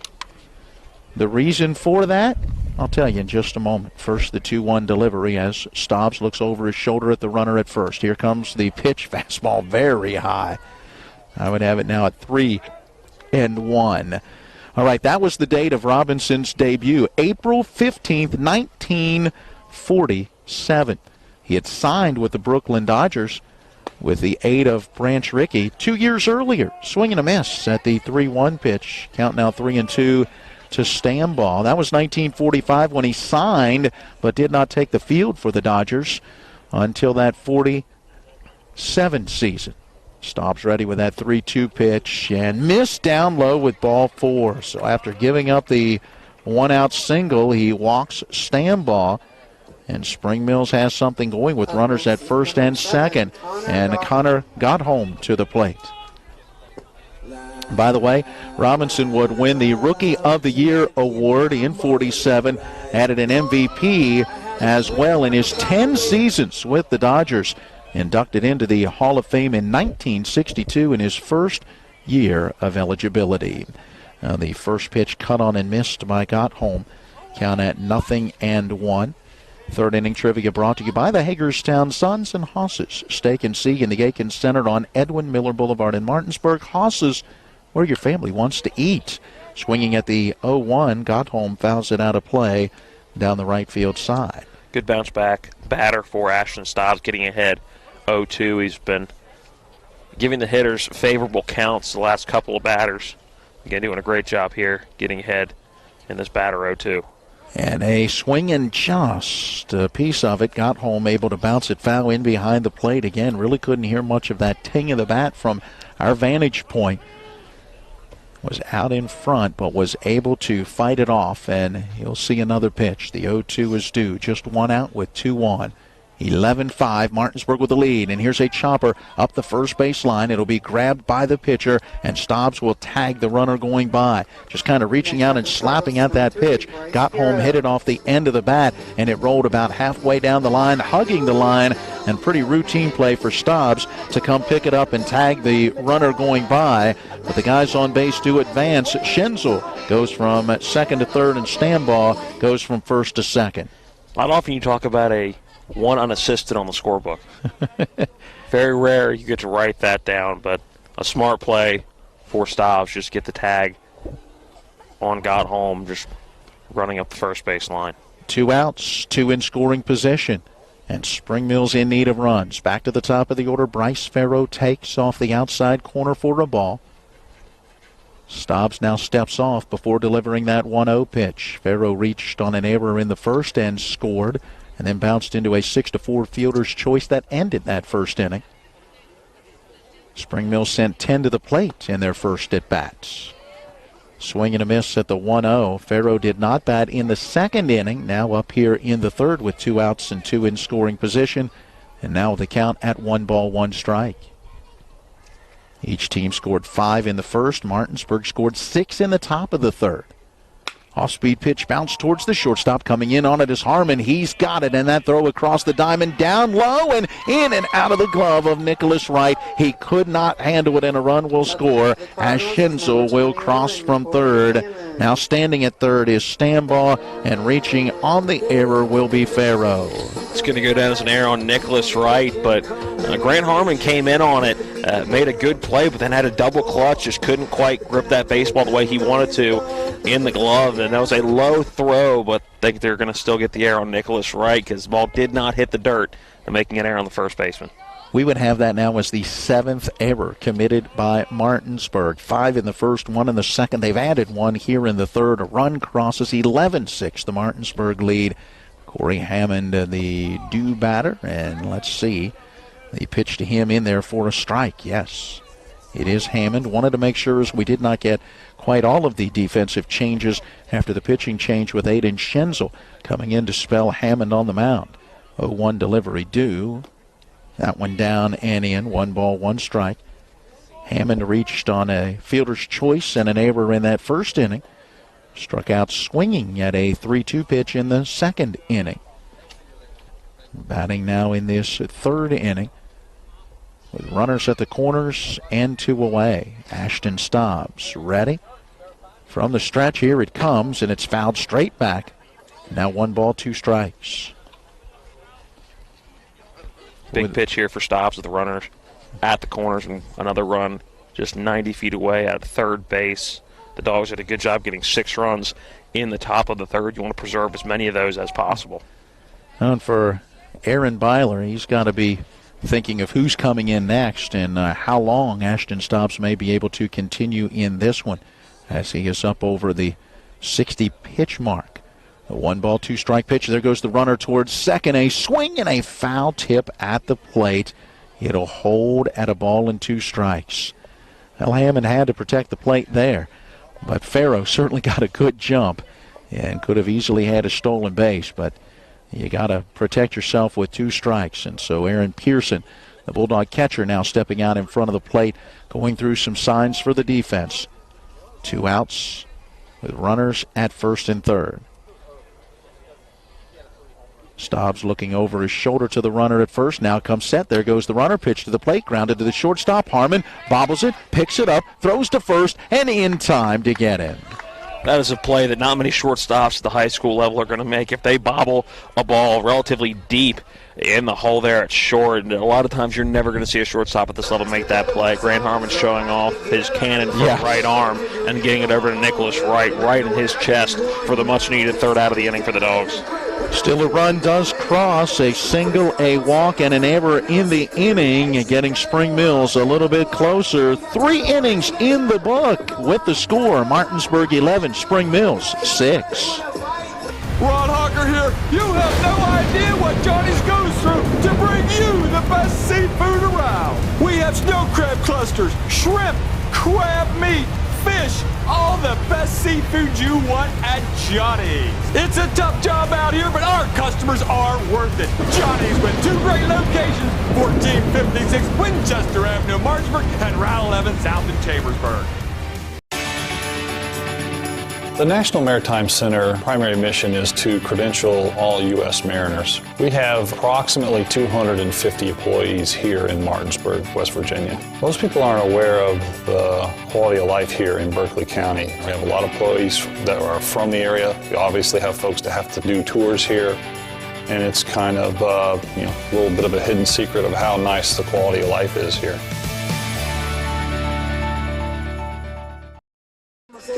show a different side of humanity. So amazing, keep up praise and save you from a home invasion. Here we go to the top half of inning number 4. Storyline through 3 for Martinsburg. 11 runs on 11 hits. They've committed 7 errors and left 2 runners on base, 1 in scoring position for Spring Mills. 6 runs on 5 hits. They've committed 1 error, stranding 5 and leaving 3 in scoring position. Each team with 5 in the first. Martinsburg 6 in the top of the third. Spring Mills with 1 in the bottom of the third.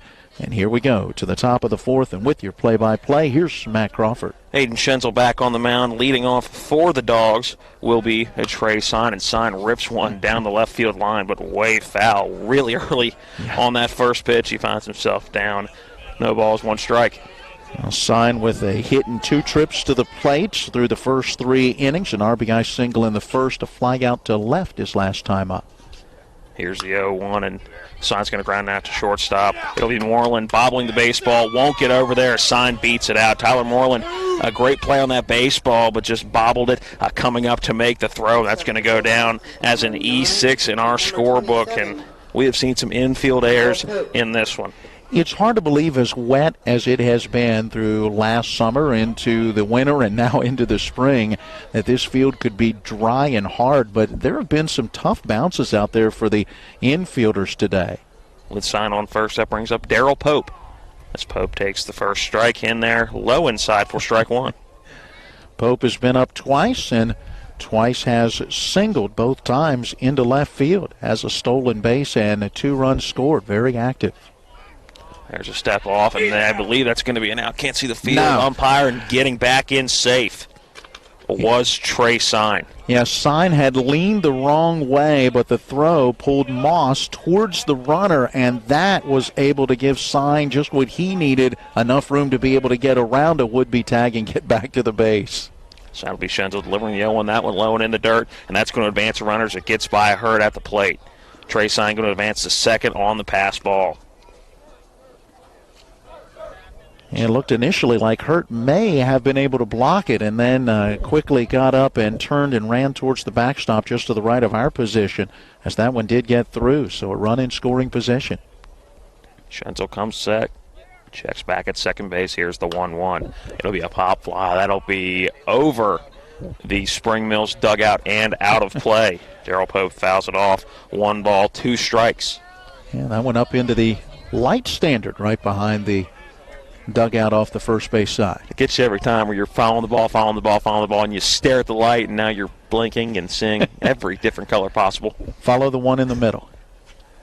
Here's the delivery on the 1-2, just inside. Breaking ball just broke a smidge too late and stayed about an inch in. Yeah, 2 balls, 2 strikes. Pope with that slightly open stance really kind of crouched the plate with that back foot, and then the front foot shaded down the third base line. The 2-2 from Schenzel. That's going to be a ground ball to Moreland at shortstop again. He fields it over to first and pulls Aiden Moss off the bag at first. Not sure if they would have gotten Pope either way. Pope was moving down the line, and Moreland sat back on his heels and waited for that baseball. Would have been a tough play regardless, as once again we're going to have an E6 on Tyler Moreland. So 2 runners on via air here in the top of the 4th inning. Pope gets down that first base line quickly and forced that errant throw as Moreland, once he gobbled it up, realized he had to get it across there in a hurry and just overthrows it. So it'll be Cam Burnett stepping into the right-hander's batter's box with runners at the corner. No outs here in the top of the 4th. Make that corners first and third. First pitch in for strike 1. Low inside part of the strike zone. And Burnett has reached on an error and scored. That came in the first inning. That had been the only error for Spring Mills until this half inning. Last time up, a strikeout victim went down swinging at a 3-2 pitch. Schenzel comes set, delivering the 0-1. That one low and outside, ball 1. There's 2 at-bats against Corey Hammond in the start for Spring Mills. We had him throwing 55 pitches, 38 for strikes in just 2 2/3 innings. Brett had stepped out, took a practice cut, looked down for instruction from head coach Aaron Byler. He steps in, and Schenzel delivers the 1-1. As on the move will be Darryl Pope, and he will be into second base, easily standing up. No play made as the 1-1 missed low in the dirt. Yeah, despite the fact the pitch was in the dirt, it won't be a wild pitch or a pass ball or anything like that. That's a stolen base because he was off with that pitch. It just happened to pick the right one to be running on. And we're going to have a runner take over out at second, and that is Michael Gunter, who will serve as the runner now for Pope. Possibly going to see Pope on the mound coming in, or at least getting ready. Possibly going to be coming in relief for Ashton Stops. Yeah, because this would be a pinch runner situation, it looks like right now. The 2-1 misses high to Cam Burnett. 3 balls, 1 strike. Now 2 runners in scoring position. Martinsburg already has the 5-run lead at 11-6. We are in the top of the 4th inning here at Cardinal Field. Here comes the 3-1 in for strike 2. Breaking ball cut in at the last minute and painted the inside corner. Yeah, certainly not the old automatic, not right down the middle, but that one caught the inside corner. Full count now on Cam Burnett. Runners at second and third. Here's a 3-2 pitch, and Burnett fouls it off right to our right into the netting behind home plate. So Burnett really making Schenzel work. 6 pitches already in the at-bat. It was 7 pitches in Burnett's at-bat last inning that ended in a strikeout.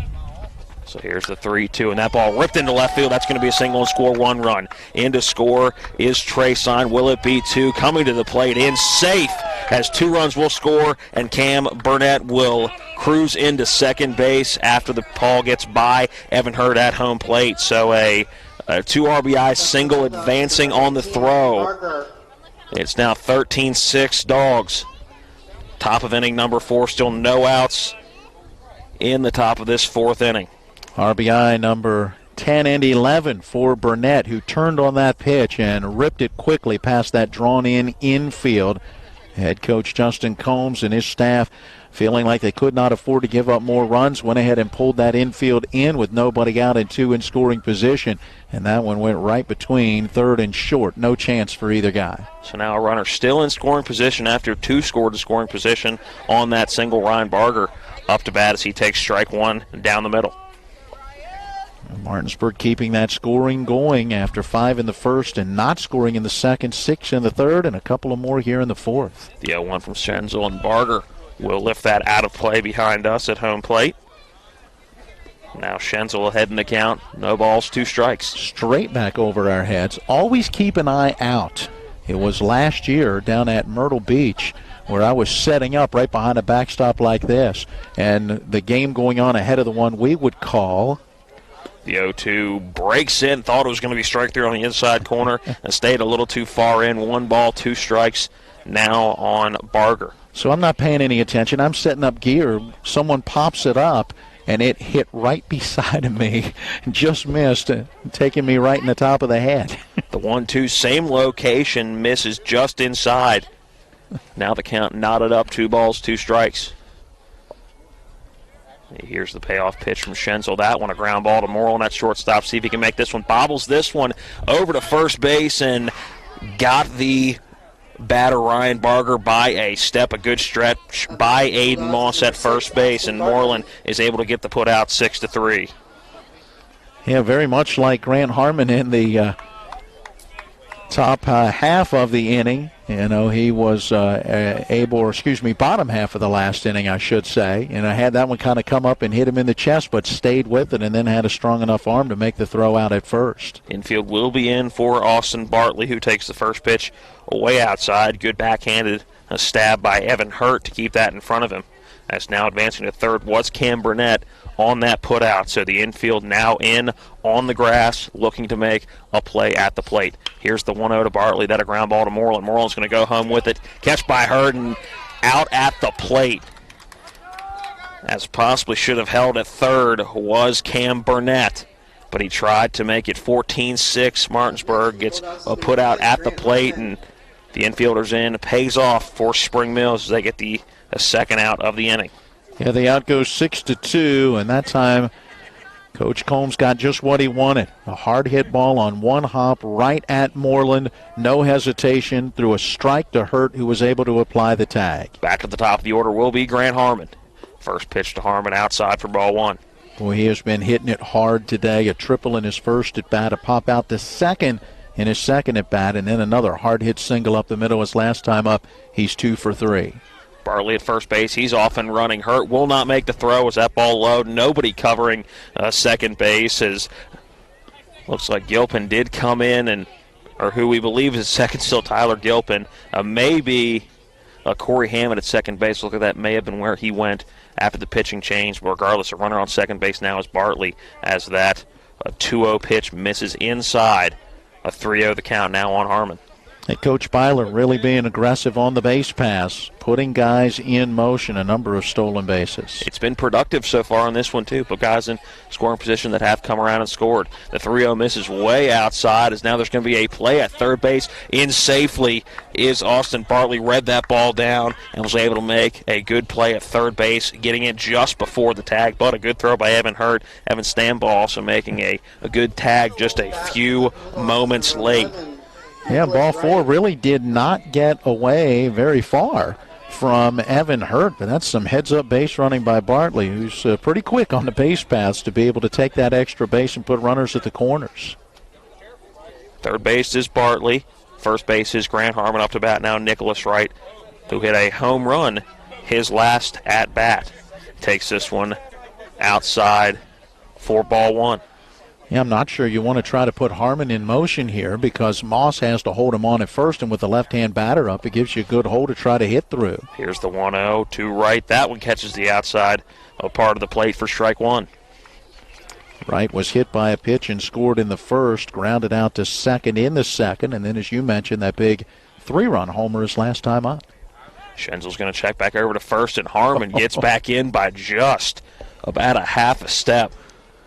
Yeah, went back in standing as opposed to a slide or a dive, and that quick slap tag from Moss almost got him. Schenzel comes set with the 1-1. Harmon will be on the move. That pitch outside, and Harmon will cruise into second base standing. So I don't think Coach Byler heard you, and he said, I'm sending Harmon. And now Grant Harmon is standing on second base. 2 runners in scoring position. Austin Bartley on third base as the 2-1 is delivered to Nicholas Wright. That one outside for ball 3.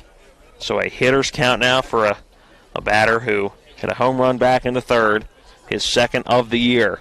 So look for a hearty cut if anywhere near the strike zone here for Nicholas Wright. Here comes that 3-1. That catches the low outside part of the plate for strike 2. Count now full. 2 outs here in the top of the 5th inning. Schenzel couldn't have put it in a better spot. Here's the 3-2 to Wright. This one lifted high into right center. Going back in center field is Farrow, and he will not make the play. It's going to bounce off the wall. 1 run is in. Harmon will cruise into home plate, and with a stand-up double is Nicholas Wright. And boy, is he having himself a game so far. A home run was hit by a pitch earlier, and now a 2 RBI double. Nicholas Wright, some 2-out magic in the Dogs, up 14-6. Yeah, 5 runs batted in now for Nicholas Wright. And you mentioned 2-out magic. This Bulldog team has scored a bunch of runs here this evening with 2 outs in at-bats as they have really come up with those clutch hits. And you said when you talked with Coach Aaron Byler before this game, that's one of the things that he talked about needing is guys coming up and making plays in these types of situations. And certainly the Bulldog batters have done that tonight. Conversation on the pitching mound. Couple of guys tossing in the infield. Not sure if that's a sign of who may be tossing next, but it looks like Aiden Moss is trying to get some quick work in. There's no bullpen action, just some action in the field. No bullpen calls yet. It's just been some movement around in this infield. Again, we're trying our best to figure out who was where, as there was some movement when it was Corey Hammond being relieved for Aiden Schenzel. Schenzel will stay on the mound here in the top of this 4th inning. Up to bat now is Ashton Stobbs trying to help his own cause. Here's the first pitch to Stobbs. That's a ground ball to Moore. It'll get by him. And rounding third, coming home, will be Wright, or make that a pinch runner for Trenton Nicholas Sherman. Wright. Trenton Sherman coming in to score. 15-6. Now the Martinsburg advantage, and now with 1 more run as Aaron Pearson steps to the plate. We're getting closer and closer to possibly being in mercy rule territory. And that mercy rule would not kick in until the trailing team gets their 5th at bat, in this case Spring Mills, the home team. So we'd go to at least the bottom of the 5th inning. First pitch to Aaron Pearson misses outside for ball 1. Boy, another error in the inning. I would have 3 in this inning and 4 now in the ball game for Spring Mills. The 1-0 to Pearson. Misses low outside, ball 2. 2 balls, no strikes. Big game for both of these teams, but more so for Martinsburg. You look at their matchups so far in the section. They're 0-2, losing at Hedgesville and at Musselman. Pearson's going to go to the opposite field into right field. Picking it up is Godholm, but moving now to third is Ashton Stobbs. Make that the pinch runner for Ashton Stobbs. Looking at number 23, that is Noah Brittner, the pinch runner for Stobbs. And it looks like we will now have a pitching change after the single from Aaron Pearson. Well, while we figure out who is now pitching for, it looks like it will be Aiden Moss will pitch. We have a pitching change brought to you by Bears Repair at 904 Winchester Avenue in Martinsburg. Need an oil change or a complete overhaul? They do it all. For your automotive repair needs, call the certified mechanics at Bears Repair. Phone 304-262-0208. Well, while Aiden Moss gets in his warm-up pitches, we will take a 90-second break again, Caleb. A 90-second break, then come back here in the top of the 4th. Still 2 outs. Martinsburg up 16-6. Here at Cardinal Field, this is high school baseball on Talk Radio, WRNR, and TV 10. It's the late nights. It's the early mornings. It's working in the sunshine and rain and snow. It's the dedication, the care, the hours of training that led to the winner's circle.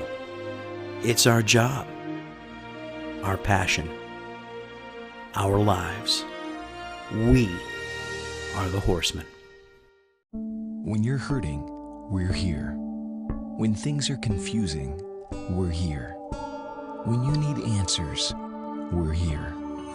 Brown Funeral Home. We've been caring for families like yours for generations, since 1880. Whether you want to plan ahead or you need us now. Our families are precious to us, and so are yours. Brown Funeral Home in Martinsburg, Inwood, and Charlestown Ranson. We're here when you need us. Life can get in the way these days. We all know that. Work commitments, social commitments, volunteer commitments, family commitments.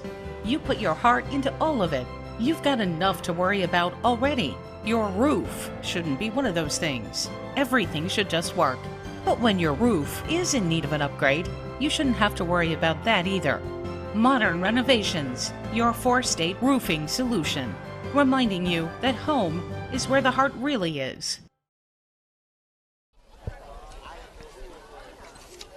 Welcome back in. It'll be Aiden Moss as the second reliever here in this ball game for Spring Mills. Ashton Stobbs still the lone pitcher for the Dogs as we are back to the man who started this inning, Trey Sign, as he takes strike 1. Yes, Sign got it all started reaching on an error. He's 1 for 3 with an RBI single and has also flied out, has come around to score a pair of runs. Here's the 0-1. That's a swing and a miss, and cruising into second base will be Aaron Pearson. As we want a foul ball call from the Cardinal faithful. Didn't hear a ting, or we haven't heard contact with the bat apparently all day, and that's going to go down as a swing and a miss from Trey Sign. So he's down 0-2 in the count, 2 outs here in the top of inning number 4. As we now get a bench warning from, not sure what the comments could have been unless it was retaliation to the fans sitting to our right. But yeah, not sure what the Martinsburg coaching staff could have wanted. They're up 16-6. As here's the 0-2 to Sign. That's a towering fly ball to Moreland at short. He will camp underneath it and make the much-needed third out here for As Spring Mills, it was a productive inning as Martinsburg played at 5, and they now lead by 10, 16-6 as we go to the bottom of inning number 4. This is high school baseball on Talk Radio, WRNR, and TV 10. If you hang the WVU Medicine sign, certainly has helped take us to another level. Evolving what we try to do as physicians and as a health system and organization is the mission of WVU Medicine, and it's an exciting mission to be a part of. With the knowledge and the years of practice that they've put into this institution, they know a lot. They can help you, and they've helped me a lot. Having people treated locally enhances their overall care.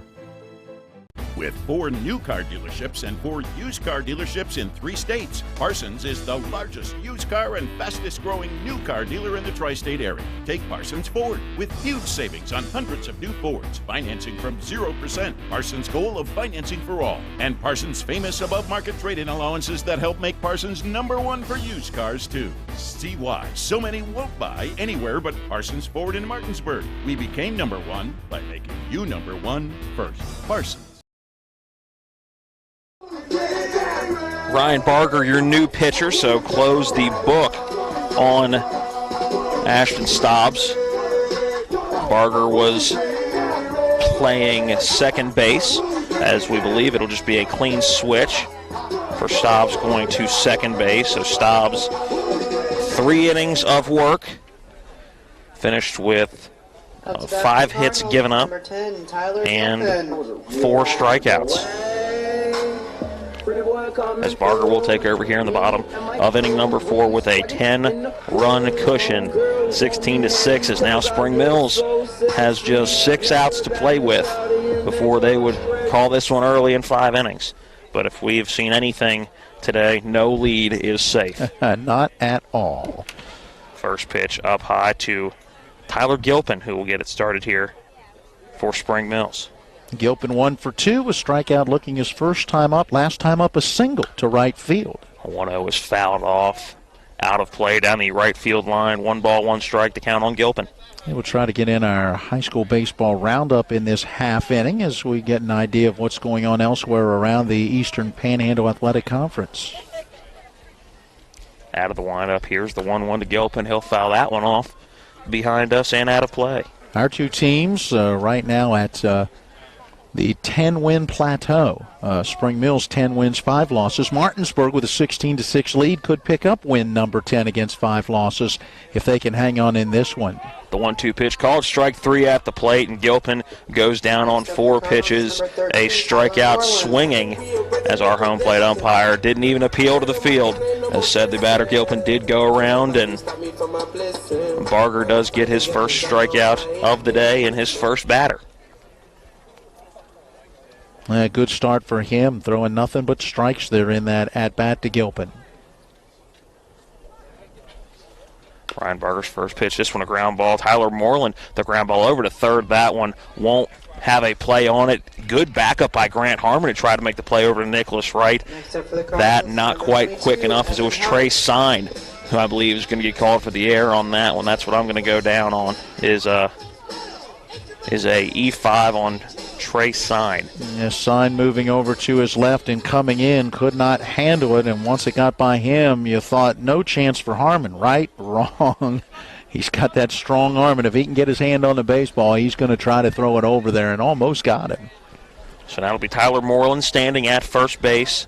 Evan Hurt, now the batter, who will stand on the right side of the plate. He takes his first pitch outside, 4-1. That would be error number 8 on Martinsburg. Here's the 1-0. That's a ground ball to Sign as well. Can he make the play? Bounces up on it at the last minute. It'll be a tough one, but does he get it? No. Safe at first will be Evan Hurd. It would have been a tough play for Trey Sign as he was trying to make it glove side, and right before the ball entered his glove, took a hop on the infield grass. And once again an error on this Bulldog team, and it seems like when it comes in pairs or comes in bunches for both sides, not just Martinsburg, but it's happened that way for Spring Mills too, is now 2 runners on via the air here in the bottom of inning number 4. There have been some tough hops, no doubt about that. First pitch to Aiden Moss, down low in the dirt, for ball one. Good job by Pearson to keep that one in front of him. Now the 1-0 to Aiden Moss. That one outside. 2 balls, no strikes. Moss has reached on an error and scored last time up. Went down swinging at a 2-2 pitch. Again, Martinsburg, the 16-6 lead here at Cardinal Field as the 2-0 misses outside. Ball 3. 3-0 on the batter, Moss. Now, we mentioned if this score can hold, Martinsburg would get to 10 wins. Spring Mills already at 10 wins against 5 losses. They would fall to 10-6. Martinsburg would be 10-5. A lot of teams reaching that plateau. Next up for the Cardinals is number 19. 4 pitches, 4 balls, and now the bases are loaded for Spring Mills and a much-needed run opportunity for the Cardinals. It'll be Aiden Schenzel stepping to the plate with at third base, Tyler Moreland, Evan Hurt standing on second, and Aiden Moss just reaching on the walk. And they put in a courtesy runner for Aiden Moss at first base as he is now on the mound pitching. First pitch to Schenzel in for strike 1. Schenzel, 2 hits on the day. He's also driven in a run. Here's the 0-1. That one misses low and outside. Ryan Barger, again, your new pitcher for Martinsburg, relieving Ashton Stobbs, who went 3 strong for Martinsburg. Here's the 1-1. That one misses inside. 2 balls, 1 strike. We were mentioning the other teams with 10 wins. How about Jefferson at 10-1? They've won 6 in a row after a 3-1 win over this Spring Mills team last night. Jefferson not playing tonight. Hedgesville also picked up their 10th win as they beat Washington yesterday 14-2. So Hedgesville now 10-2 on the season. So add Spring Mills and Martinsburg in there. Martinsburg holds on in this one, and you're talking 4 of the teams out of 6 in the EPAC will be at the 10-win plateau. Pearson went out and had a conversation with Barger. Apparently still not on the same page. Now 3-1 the count to Schenzel and nowhere to put him.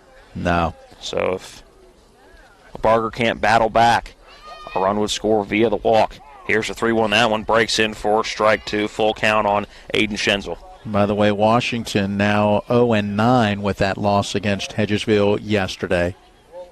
Washington off today.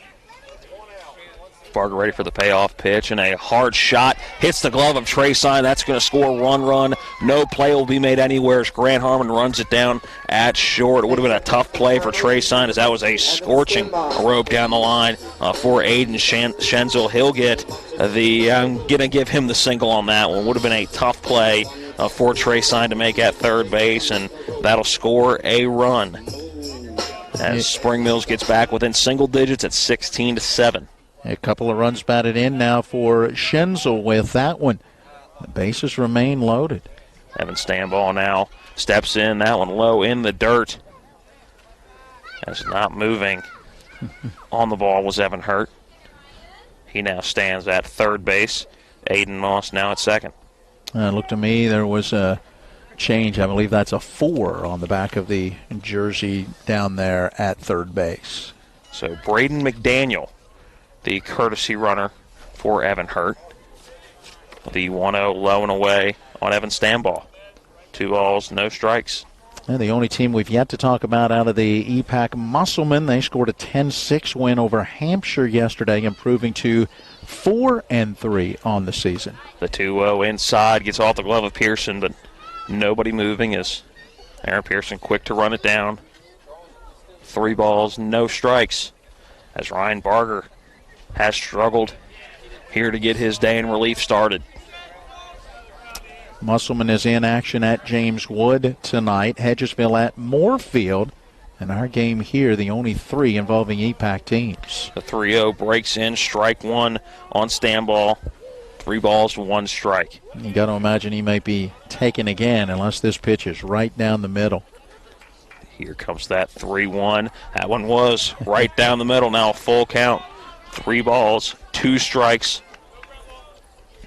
as Barger will toe the rubber again. Stand ball's reached on a fielder's choice, has drawn a base on balls. Out of the windup, here's the 3-2 and a sharp rope down the line. Good snag by Trace. He'll step on third for out number 1, but he will throw over to first. And on the tag coming off, Nicholas Wright will slap the tag down on Evan Stanball. Not a conventional double play in any way, shape, or form, but it'll be Trey Sines stepping on third base for the 5 unassisted. Then it'll go 5-3 with Nicholas Wright making the tag, as just 1 run will cross in this inning for Spring Mills. They do get back to within single digits. It's now 16-7 as we head to the top of the 5th inning. This is high school baseball on Talk Radio, WRNR, and TV 10. Ron Hawker here. You have no idea what Johnny's goes through to bring you the best seafood around. We have snow crab clusters, shrimp, crab meat, fish, all the best seafood you want at Johnny's. It's a tough job out here, but our customers are worth it. Johnny's with 2 great locations, 1456 Winchester Avenue, Martinsburg, and Route 11 south in Chambersburg. The National Maritime Center primary mission is to credential all U.S. mariners. We have approximately 250 employees here in Martinsburg, West Virginia. Most people aren't aware of the quality of life here in Berkeley County. We have a lot of employees that are from the area. We obviously have folks that have to do tours here, and it's kind of a little bit of a hidden secret of how nice the quality of life is here.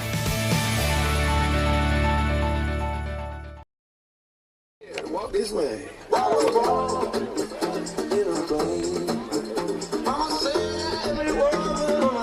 Back here at Cardinal Field, Aiden Schenzel, or make that, should be Aiden Moss. Aiden Moss. My apologies, Aiden Moss. The second relief pitcher we've seen here for the Spring Mills Cardinals in this one. They get 1 Up for the Bulldogs is number 27. in the bottom of the 4th. 16-7 your score here as we go to the top of inning number 5. Darrell Pope will be the leadoff batter. Here's the first pitch from Moss. That one, a breaking ball, misses high and inside, ball 1. Well, Coach Byler's got to like the way they've been swinging at 5 in the first, 6 in the third, 5 more in the 4th. When they're scoring in bunches. The 1-0 misses low and inside in the dirt. Evan Hurt's able to snag it with the forehand, but 2-0 is the 2-0 pitch. Swing and a miss by Darrell Pope. 2 balls, 1 strike. And if you're Martinsburg and Coach Byler and his staff, your goal right now, you want to get that run back and get this back to a mercy rule game, see if you can end it early. Darrell Pope sends it back up the middle to backhand snag at second base by Gilpin, and he'll throw over to first for out number 1. And again, that may be Hammond who went there after the pitching change, and I think that is the case. Either way, that was a very strong play up the middle by the second baseman and a good throw to first. Looks like Schenzel's at first base, so let's call that Hammond to Schenzel. As now off to bat will be Cam Burnett. Burnett takes ball 1 way outside. A great backhand stab by Evan Hurt. And Burnett has reached on an error, struck out, and delivered a 2 RBI single as he has gone 1 for 3 with a run scored as well. The 1-0 pitch high and outside. So for the second straight batter, Aiden Moss falls behind. 2 balls, no strikes. Got Darrell Pope to swing out pitch number 4. It was a ground out to second base. As now the 2-0 will catch the upper edge of the strike zone on Cam Burnett. 2 balls, 1 strike. Yeah, again, a big game for Martinsburg in this section. 2-1 is grounded into center field past the outstretched arm of Tyler Moreland. And Cam Burnett is now on for the second time today, the second time in as many at-bats. He reached in the 4th on a single that also drove a run in. He now stands at first base again. And Ryan Barger will come to the plate. And Barger's had a good day, 2 for 3 with 3 runs driven in. First pitch to Barger, high and outside. Seems to be the way that Moss has started each one of the at-bats. here in the top of inning number 5. The 1-0 high and outside again. 2-0. No, for a fact, that's how he started each of these batters here in the top of the 5th. It was a 2-0 to Daryl Pope. Came back, got a strike. Same can be said for Cam Burnett, both on 4 pitches. So here's the 2-0. This one, a low and outside. Does not battle back in this at-bat, and Barger is now ahead in the count of 3 balls, no strikes. We mentioned earlier Martinsburg needing this win, an 11-1 loss at Hedgesville, and a tough 2-1 loss at Musselman here in sectional play. A breaking ball catches the outside edge of the plate. 3 balls, 1 strike to Ryan Barger. Moss delivers a 3-1. That one high as he will now put Barger aboard as the 3-1 misses high. Now 2 runners on as Austin Bartley will step in the right-handed batter's box. On that Mercy Rule run, now in scoring position out at second base. Again, Spring Mills will bat in the bottom of the 5th. In the Mercy Rule situation in high school baseball, whoever is trailing has to get that 5th at bat. But it's a chance to put it back into that pressure-packed situation if they can get that runner home from second. The first pitch to Bartley, that one a foul up and out of play behind the Spring Mills dugout.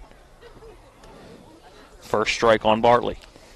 Meanwhile, you look at Spring Mills in sectional play, Matt, at Musselman. They scored an 11-6 win in 8 innings. That was right at the beginning of this season. And then they suffered a very tough 4-3 loss at Hedgesville. So both of these teams have been right there competing with the others in this section.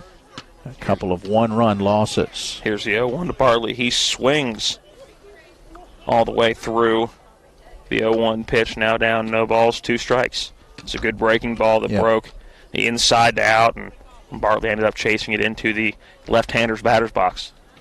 Here's the 0-2 as Bartley will foul it off down the right field line, just barely stank alive. Made contact just about as late as possible when you see when that ball, or where that ball ended up off the bat. And I think that would have been high for a ball, but it was close enough that he felt he had to protect, and at the last second got the bat on it. Here comes the 0-2 again. This one behind Austin Bartley, and they're going to say it hit him. I thought it may have gone completely behind Bartley, but apparently did skim the back of what looks like the left thigh.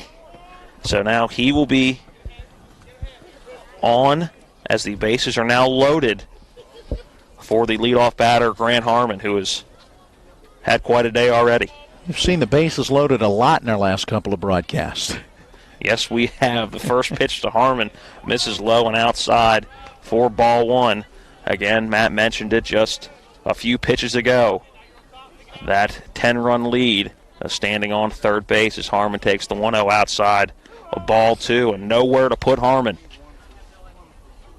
So the run would come in from third base if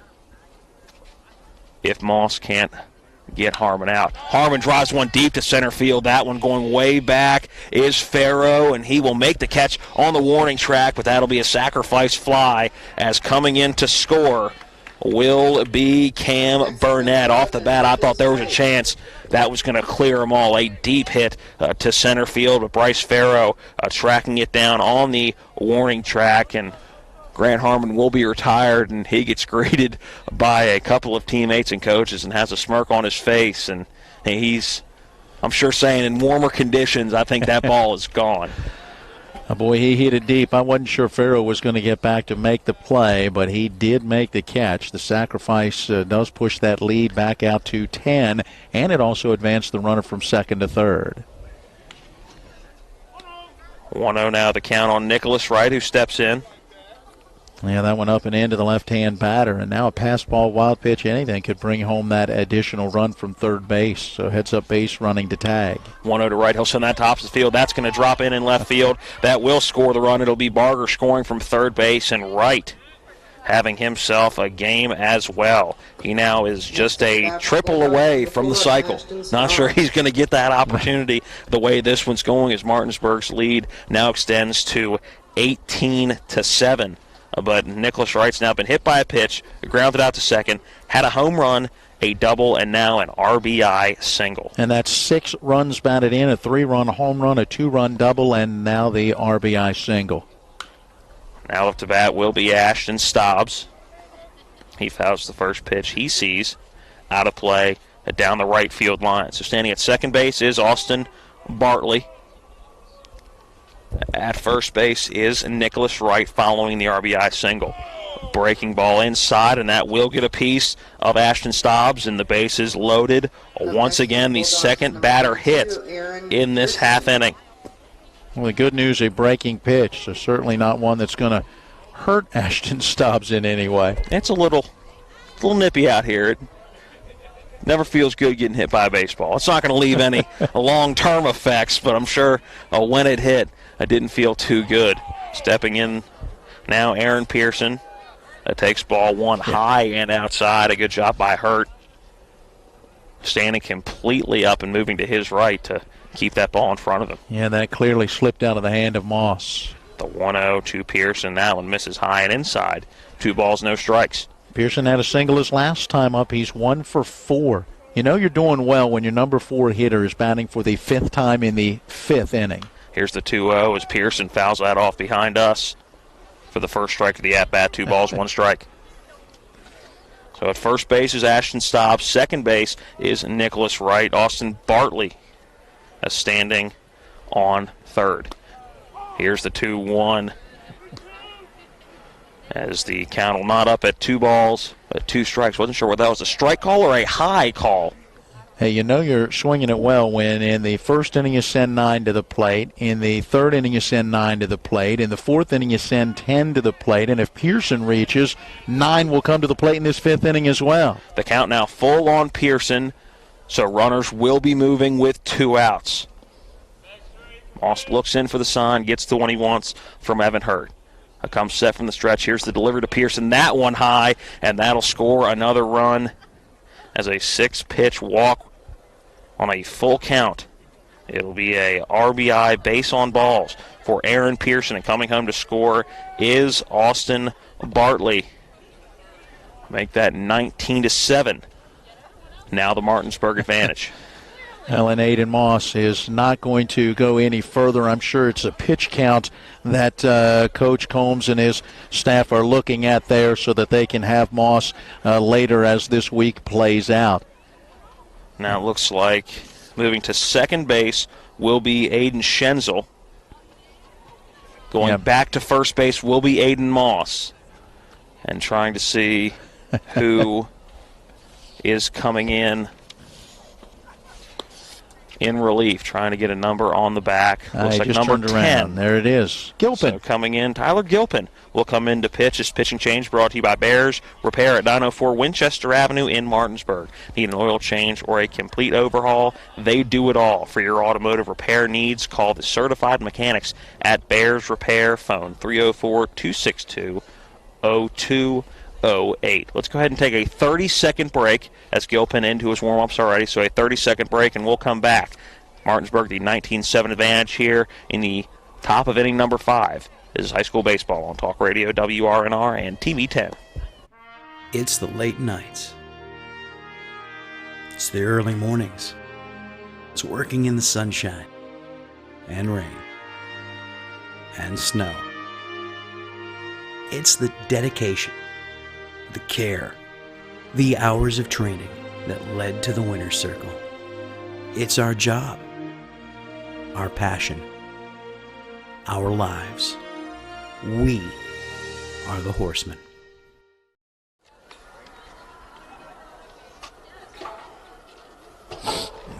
Tyler Gilpin finishing up his warm-up pitches as he will be now the 4th pitcher seen for the Cardinals. They have struggled to throw strikes in this game so far. Corey Hammond, the starter, 2 2/3 innings, 11 runs on 11 hits, 2 strikeouts, no walks, a hit batter. Aiden Schenzel, an inning in relief, 5 runs on 3 hits, no strikeouts, 1 walk. Aiden Moss right now has given up 3 runs on 2 hits in 1 full inning, no strikeouts, 2 walks, and 2 hit batters. And, of course, the runners on base, his responsibility. First pitch to batter Trey Sign outside for ball one. 2 outs in the inning, so Gilpin will just have to get one. And then Spring Mills would need a few. 4th time in 5 at-bats, Martinsburg has sent at least 9 to the plate. The 1-0 high and inside, as I thought it may have skimmed the jersey of Trey Sign. Yeah, very close. 2 balls, no strikes on Sign, who is now the 9th batter of this inning.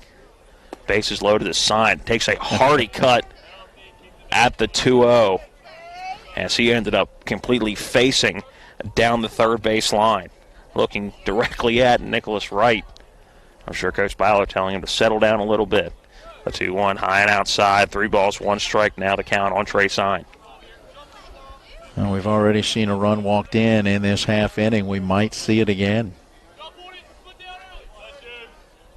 These runs still would go to Aiden Moss as that 3-1 misses high. Ball 4, and yet again another base on balls. RBI as Trey Sign walks. Run number 20 in on the game. 20-7. Now the Martinsburg advantage. Now Martinsburg has put some runs up this season, no doubt about it. Now up to the plate again is Darryl Pope for the 2nd time here in inning number 5, as we now cross out the 7 on our scorebooks and make it a 5. Already did that with the 4th inning. Now let's make it identical for the 5th inning. The 1-0 high and outside to Darryl Pope. 2 balls, no strikes. So far, Gilpin has thrown 7 pitches, and 6 of those have been out of the strike zone. The pitch from Gilpin, that one high and inside, 3 balls, no strikes, and dangerously close to walking in yet another one as this game quickly getting out of hand. We knew it was going to be a high-scoring affair when it was 5-5 in the first. Wasn't sure which direction it was going to go from there as the 3-0 pitch, a generous strike 1 call, high and outside, but at this point in the game, you'll take anything close. So now 3 balls, 1 strike, 2 outs here in the top of inning number 5. The 3-1 from Gilpin.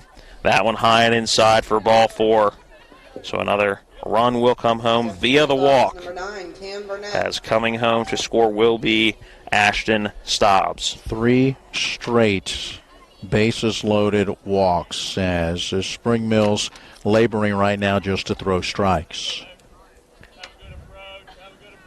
Coming up to bat, again, the 2nd time this inning will be Cam Burnett.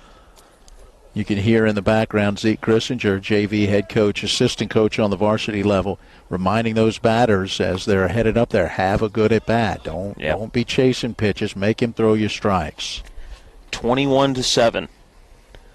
The lead here in inning number 5. The Dogs by 2 touchdowns. Yes, something you say often in football season. Cam Burnett takes the 1-0 low in the dirt for ball 2. On this hole, that much deeper now for Spring Mills if they want to even try to keep this going. Going to have to produce 5 runs in what would now be their final at bat in the bottom of the 5th inning coming up. The 2-0 on the inside corner for a strike 1. 4 balls to Trey Sign, 4 balls to Darryl Pope, 2 balls now to Cam Burnett. Only 3 combined strikes through those 3 batters. Strike 2 on the inside corner. Cam Burnett now 2 balls, 2 strikes. Tyler Gilpin just 1 strike away from ending this inning for Spring Mills. Burnett already with a single earlier in this half inning. Here's the 2-2. That one high and outside. The count goes full at 3 balls, 2 strikes. Base is still loaded. Darryl Pope at first base. Trey Sign at second.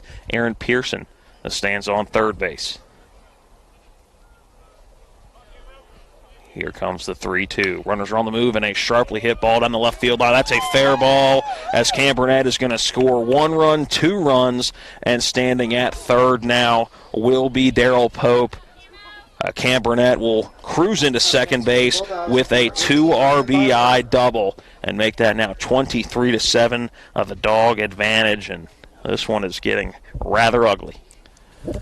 And Martinsburg's just pounding the baseball, and then add to that the base on balls in this half inning that certainly have not helped either. And, you put those ducks on the pond, and these batters are bringing them around. Look at the lineup here through your fifth inning.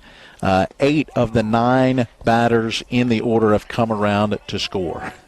Ryan Barger now trying to keep that streak going. He's now the 3rd batter to bat for a second time here in the top of inning number 5. The 0-1 pitch high and inside as Barger hits the deck, trying to avoid a ball in the ear hole in the left ear. 6 runs allowed by Aiden Moss as you can close the book on him now. Trey Sign scoring becomes the first run allowed by Gilpin. Swing and a miss by Barger. He now falls behind in the count. 1 ball, 2 strikes. 7 runs would be needed in the bottom of the 5th for Spring Mills to keep playing. The 1-2 swing and a miss for Barger. He goes down swinging for out number 3, but the damage done here in the top of inning number 5 make that 7 runs come across the score for the Dogs. They now lead 23-5. Bottom of the 5th inning coming up here at Cardinal Field. Again, they'll need 7 to keep playing. Bottom of the 5th coming up is high school baseball on Talk Radio, WRNR, and TV 10.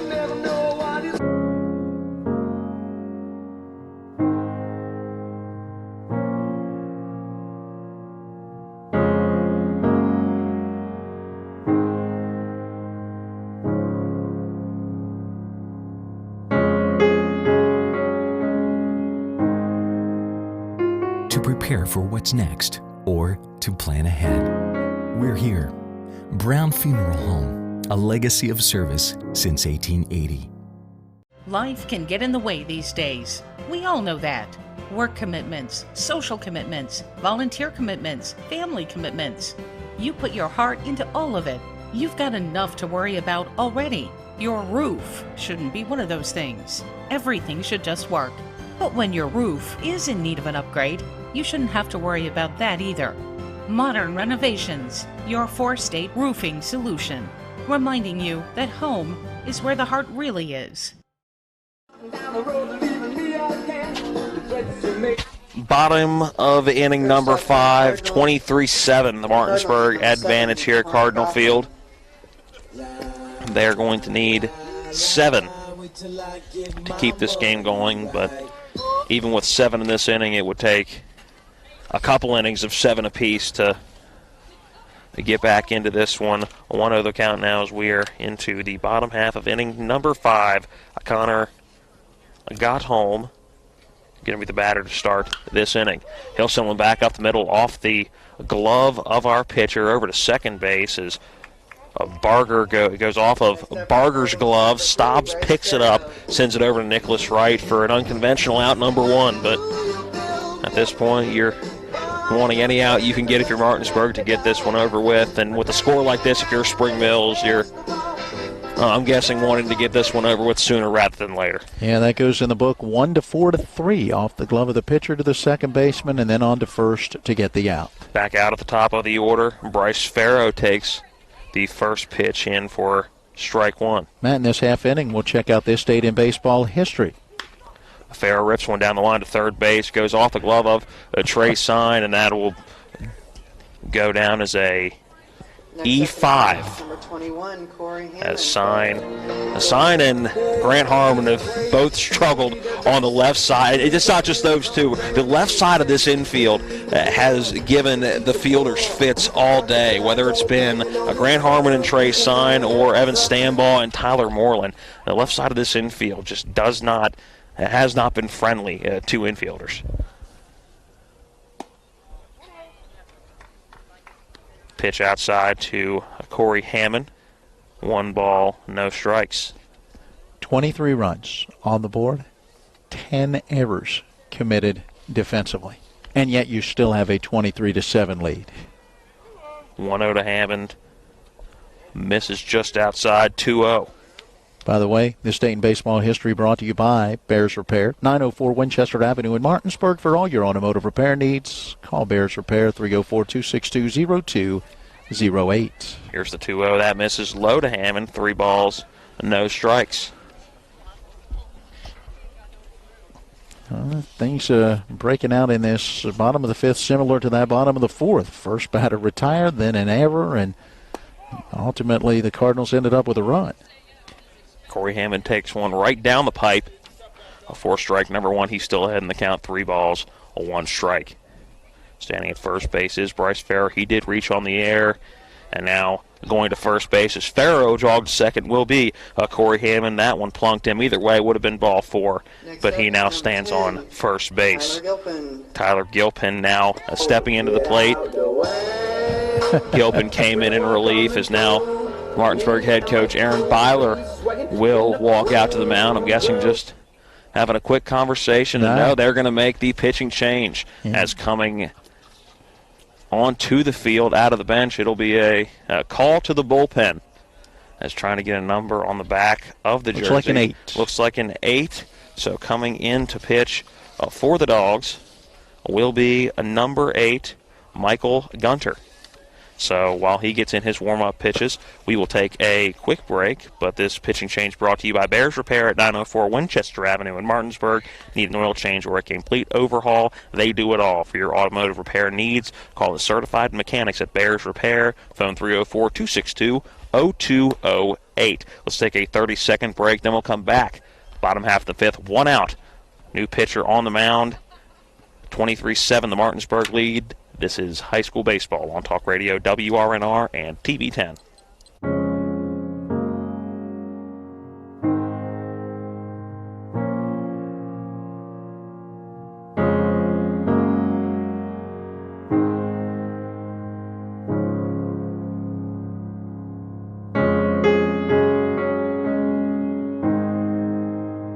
To prepare for what's next or to plan ahead, we're here. Brown Funeral Home, a legacy of service since 1880. Where'd you stick that card? Welcome back in as, again, it'll be Michael Gunter.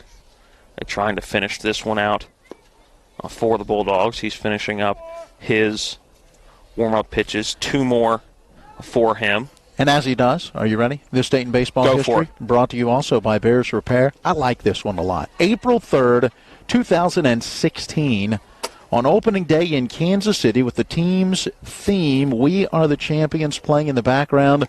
Over 2,000 Royals fans participate in the Relay the Way event. You go, what? They establish a new record by lining up to complete the longest first pitch in baseball history. The ball is tossed hand to glove through 2,000 people for 4 hours and travels a distance of 9 miles. It helps to raise over $100,000 for the Royals Urban Youth Academy charity. It ends up in the ballpark with the official first pitch. Now that's the way to do it. Michael Gunter's first batter will be Tyler Gilpin as Gilpin fouls one off right in front of the plate. Hit foul territory first, then the batter. So Gilpin falls behind 0-1. Gunter just looking to get these final 2 outs and wrap this one up for Martinsburg. Would be their 10th win of the year. The 0-1 to Gilpin. That one misses low for ball 1. Gilpin with a hit and 3 trips to the plate, sandwiched that single in the second between strikeouts looking in the first and fourth. Here's the 1-1 to Gilpin. That one low and inside, avoiding hitting his foot as he would have been standing on first base. Did a little bit of a skip in that batter's box. 2 balls, a 1 strike. As again, Gunter coming in, just trying to get the final 2 outs. Here's the 2-1. That one ripped into left field. Going back is Cam Burnett. It'll go over his head and hit the wall out in left field. 1 run will come around to score. That'll be Bryce Farrow. Corey Hammond will also cruise in, but going to third base, attempting for the triple was Tyler Gilpin, but he will get thrown out. A great relay from the outfield. Cam Burnett to Grant Harmon, and then the tag applied by Trey Sign. So out number 2, but 2 runs do come around to score. They will be the product of Ryan Barger, so you can close the book on him. And now 2 outs in the inning. 23-9 your score now. as a 2 RBI double and then thrown out at a third base. So 2 outs now in the inning. Bases are empty. Coming to the plate now is Tyler Moreland. First pitch to him down and in, so a ball and no strikes as Moreland up for a fourth time, has singled, struck out, and reached on an error. 1-0 pitch. Misses low and inside. 2 balls, no strikes. As you mentioned, great play out there as Burnett got it to Harmon on to sign. That's 7-6-5 to get the out at third. And Gilpin still gets credit with the double, but thrown out trying to stretch it into a triple. 2-0 low and inside in the dirt again to Moreland. And 3 balls, no strikes. So Gunter does get one of the 2 outs. Again, not conventional as that ball was a rope out to left field. Cam Burnett taking not the greatest angle, but does run it down when it hits the left field wall. The 3-0 pitch to Moreland in there for strike 1. Out of the windup now is Gunter. Here's the 3-1 and a rope back up the middle as Moreland will send a single into center field. Coming in to get it is Darryl Pope, and now a runner on for Evan Hurt. The catcher will come to the plate, hoping to spark a 2-out rally to help Spring Mills keep playing in this one. They still need 5. So it would be one heck of a 2-out rally, but rallies have to start somewhere, right? Hey, and what we've seen in this game so far, each team has at least one 5-run inning. Martinsburg has added a 6-run inning, a second 5-run inning, and a 7-run inning. Evan Hurt takes ball 1 low and inside, is skipping into Aaron Pearson. As we now have a liner, we're going to have a pinch runner over at first base, I believe. No. Or no, that's still, you're right, that's still Gilpin at first base, so apparently we're having a... We have a question about Gunter, who came in earlier, remember served as a pinch runner or / courtesy runner, and I think that's the question being asked as he is now out on the mound. If he was a pinch runner earlier in that situation, well, if he did come in, I think he would have to come in that particular spot in the order, and that would have been the spot for Darryl Pope. Yeah.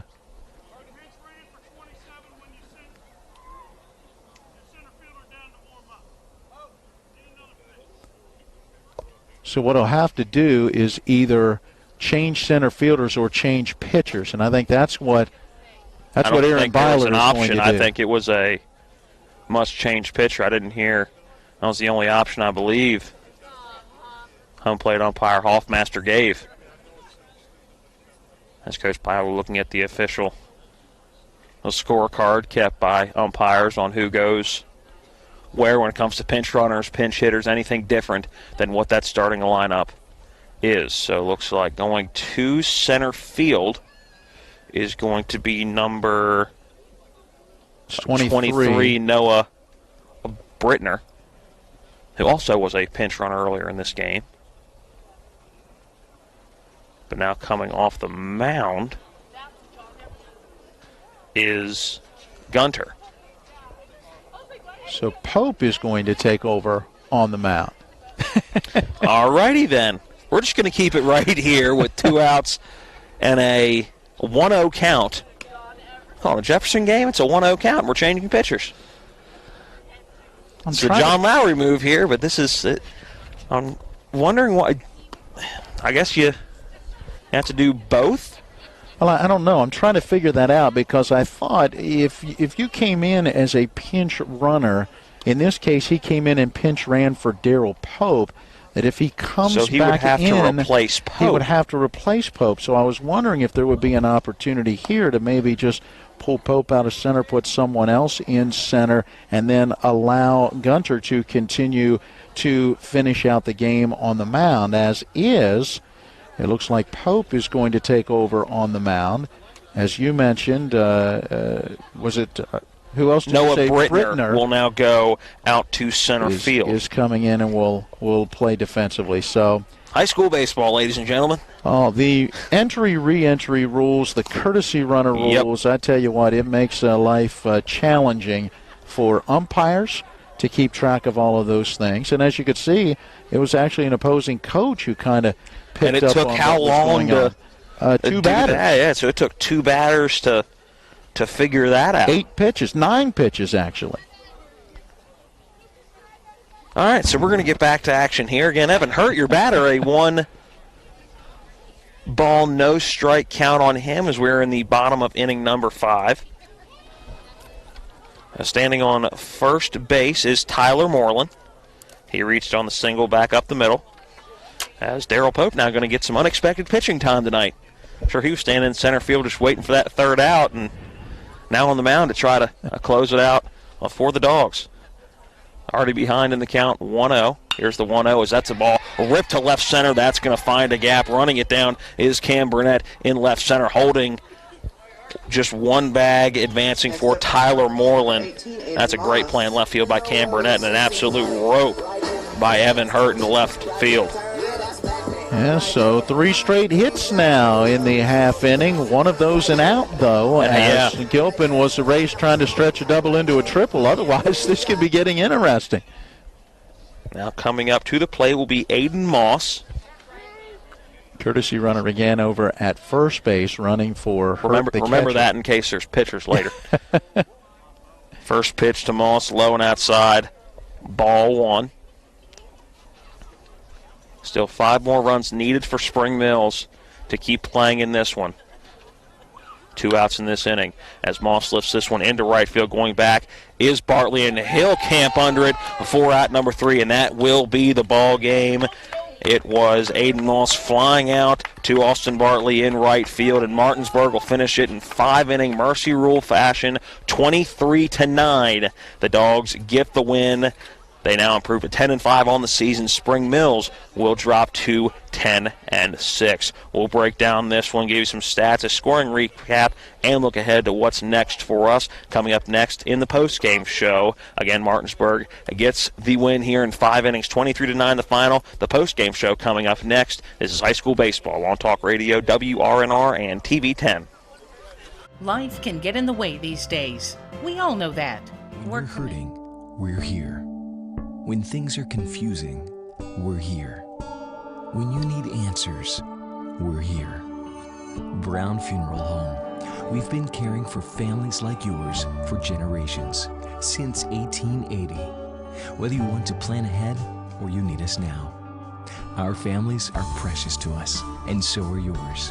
Brown Funeral Home. In Martinsburg, Inwood, and Charlestown, Ranson, we're here when you need us.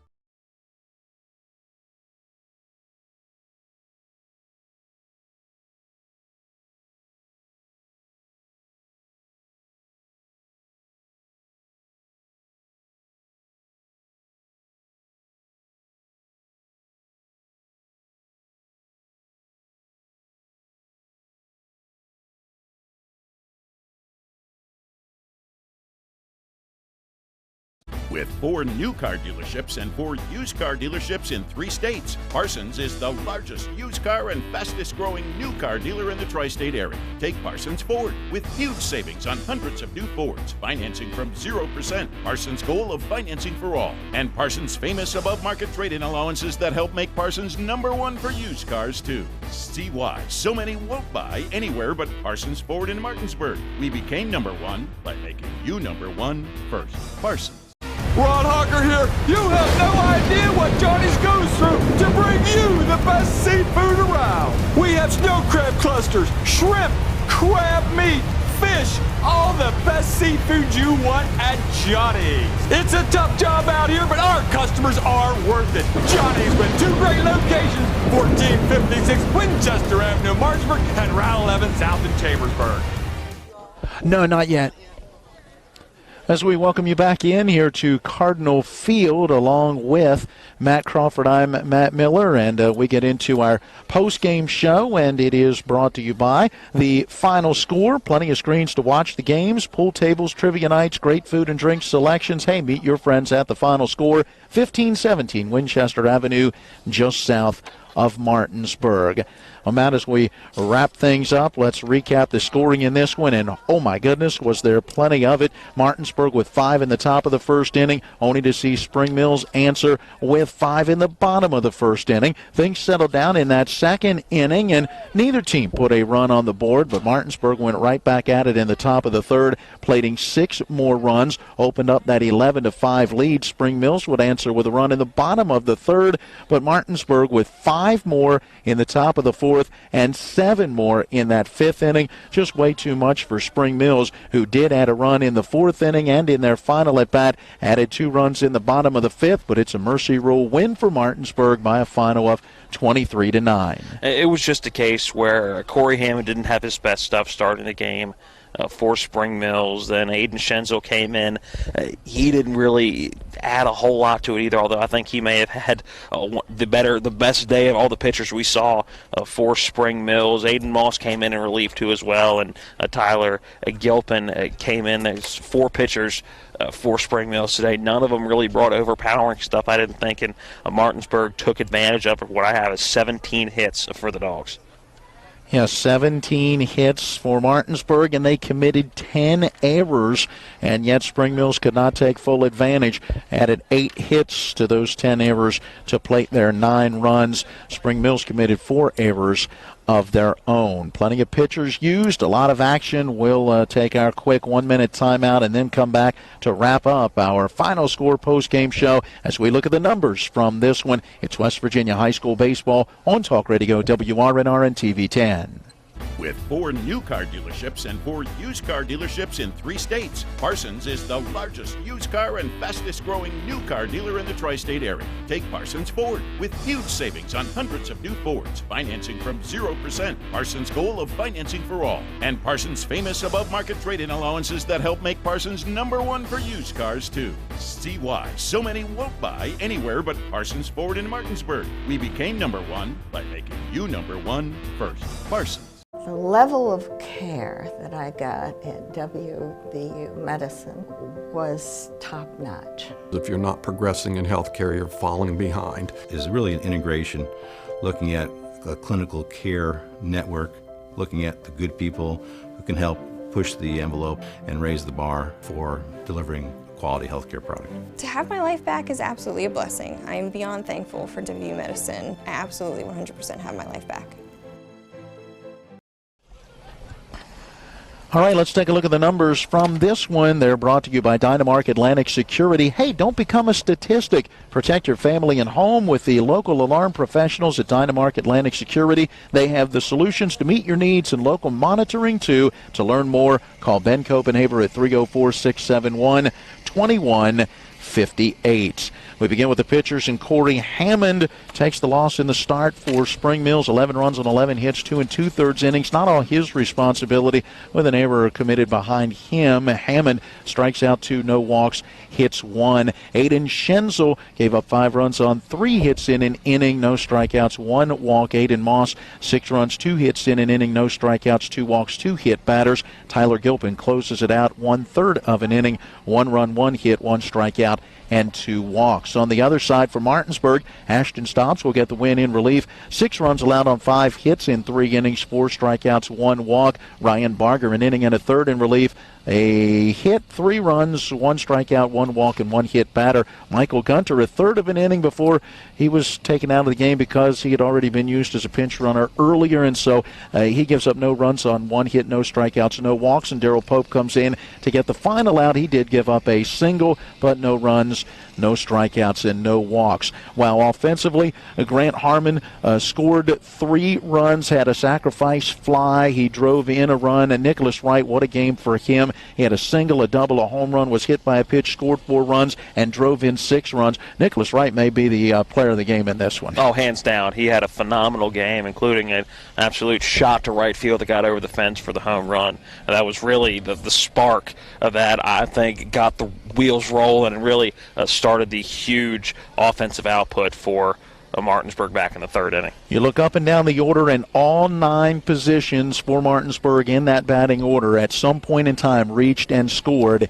in this game, as Martinsburg sent 9 to the plate in the first inning, 9 in the third inning, 10 in the fourth inning, and then sent 12 batters to the plate in that fifth inning, as Martinsburg runs away with this one 23-9. Meanwhile, for Spring Mills, you're looking at Tyler Gilpin, who had a double to drive home a couple of runs. He had 2 hits in 4 trips to the plate. Tyler Moreland had a couple of hits, including an RBI single in there as well. Aiden Schenzel, a couple of hits and 2 runs batted in, helping to lead the way for the Cardinals. Final totals for Martinsburg: 23 runs, 17 hits, 10 errors, 6 left 5 in scoring position. For Spring Mills, 9 runs on 8 hits with 4 errors. They left 9-5 in scoring position. Stobbs is 2-2 with the win. Hammond takes the loss. Time of the game, 2 hours and 18 minutes.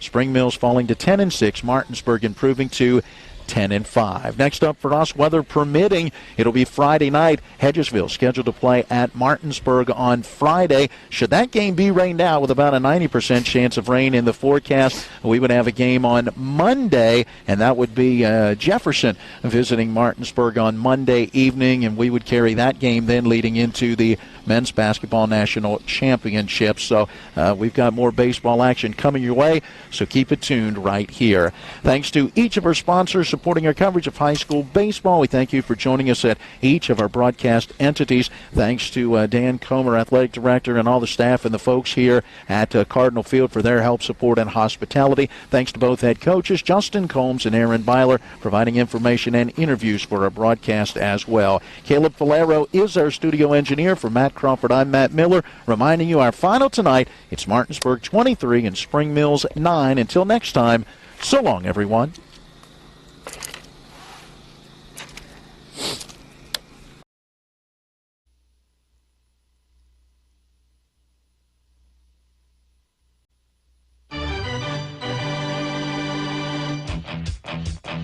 You've been listening to West Virginia High School Baseball.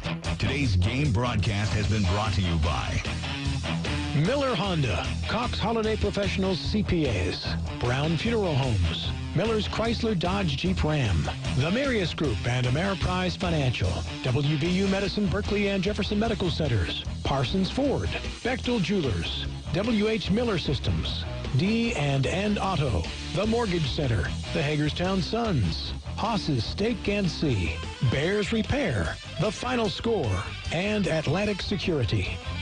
For the continued excitement of high school, college, and Major League Baseball, keep it tuned to FM 106.5, AM 740, Comcast Cable Channel 10, and online talk radio WRNR.com. All rights reserved.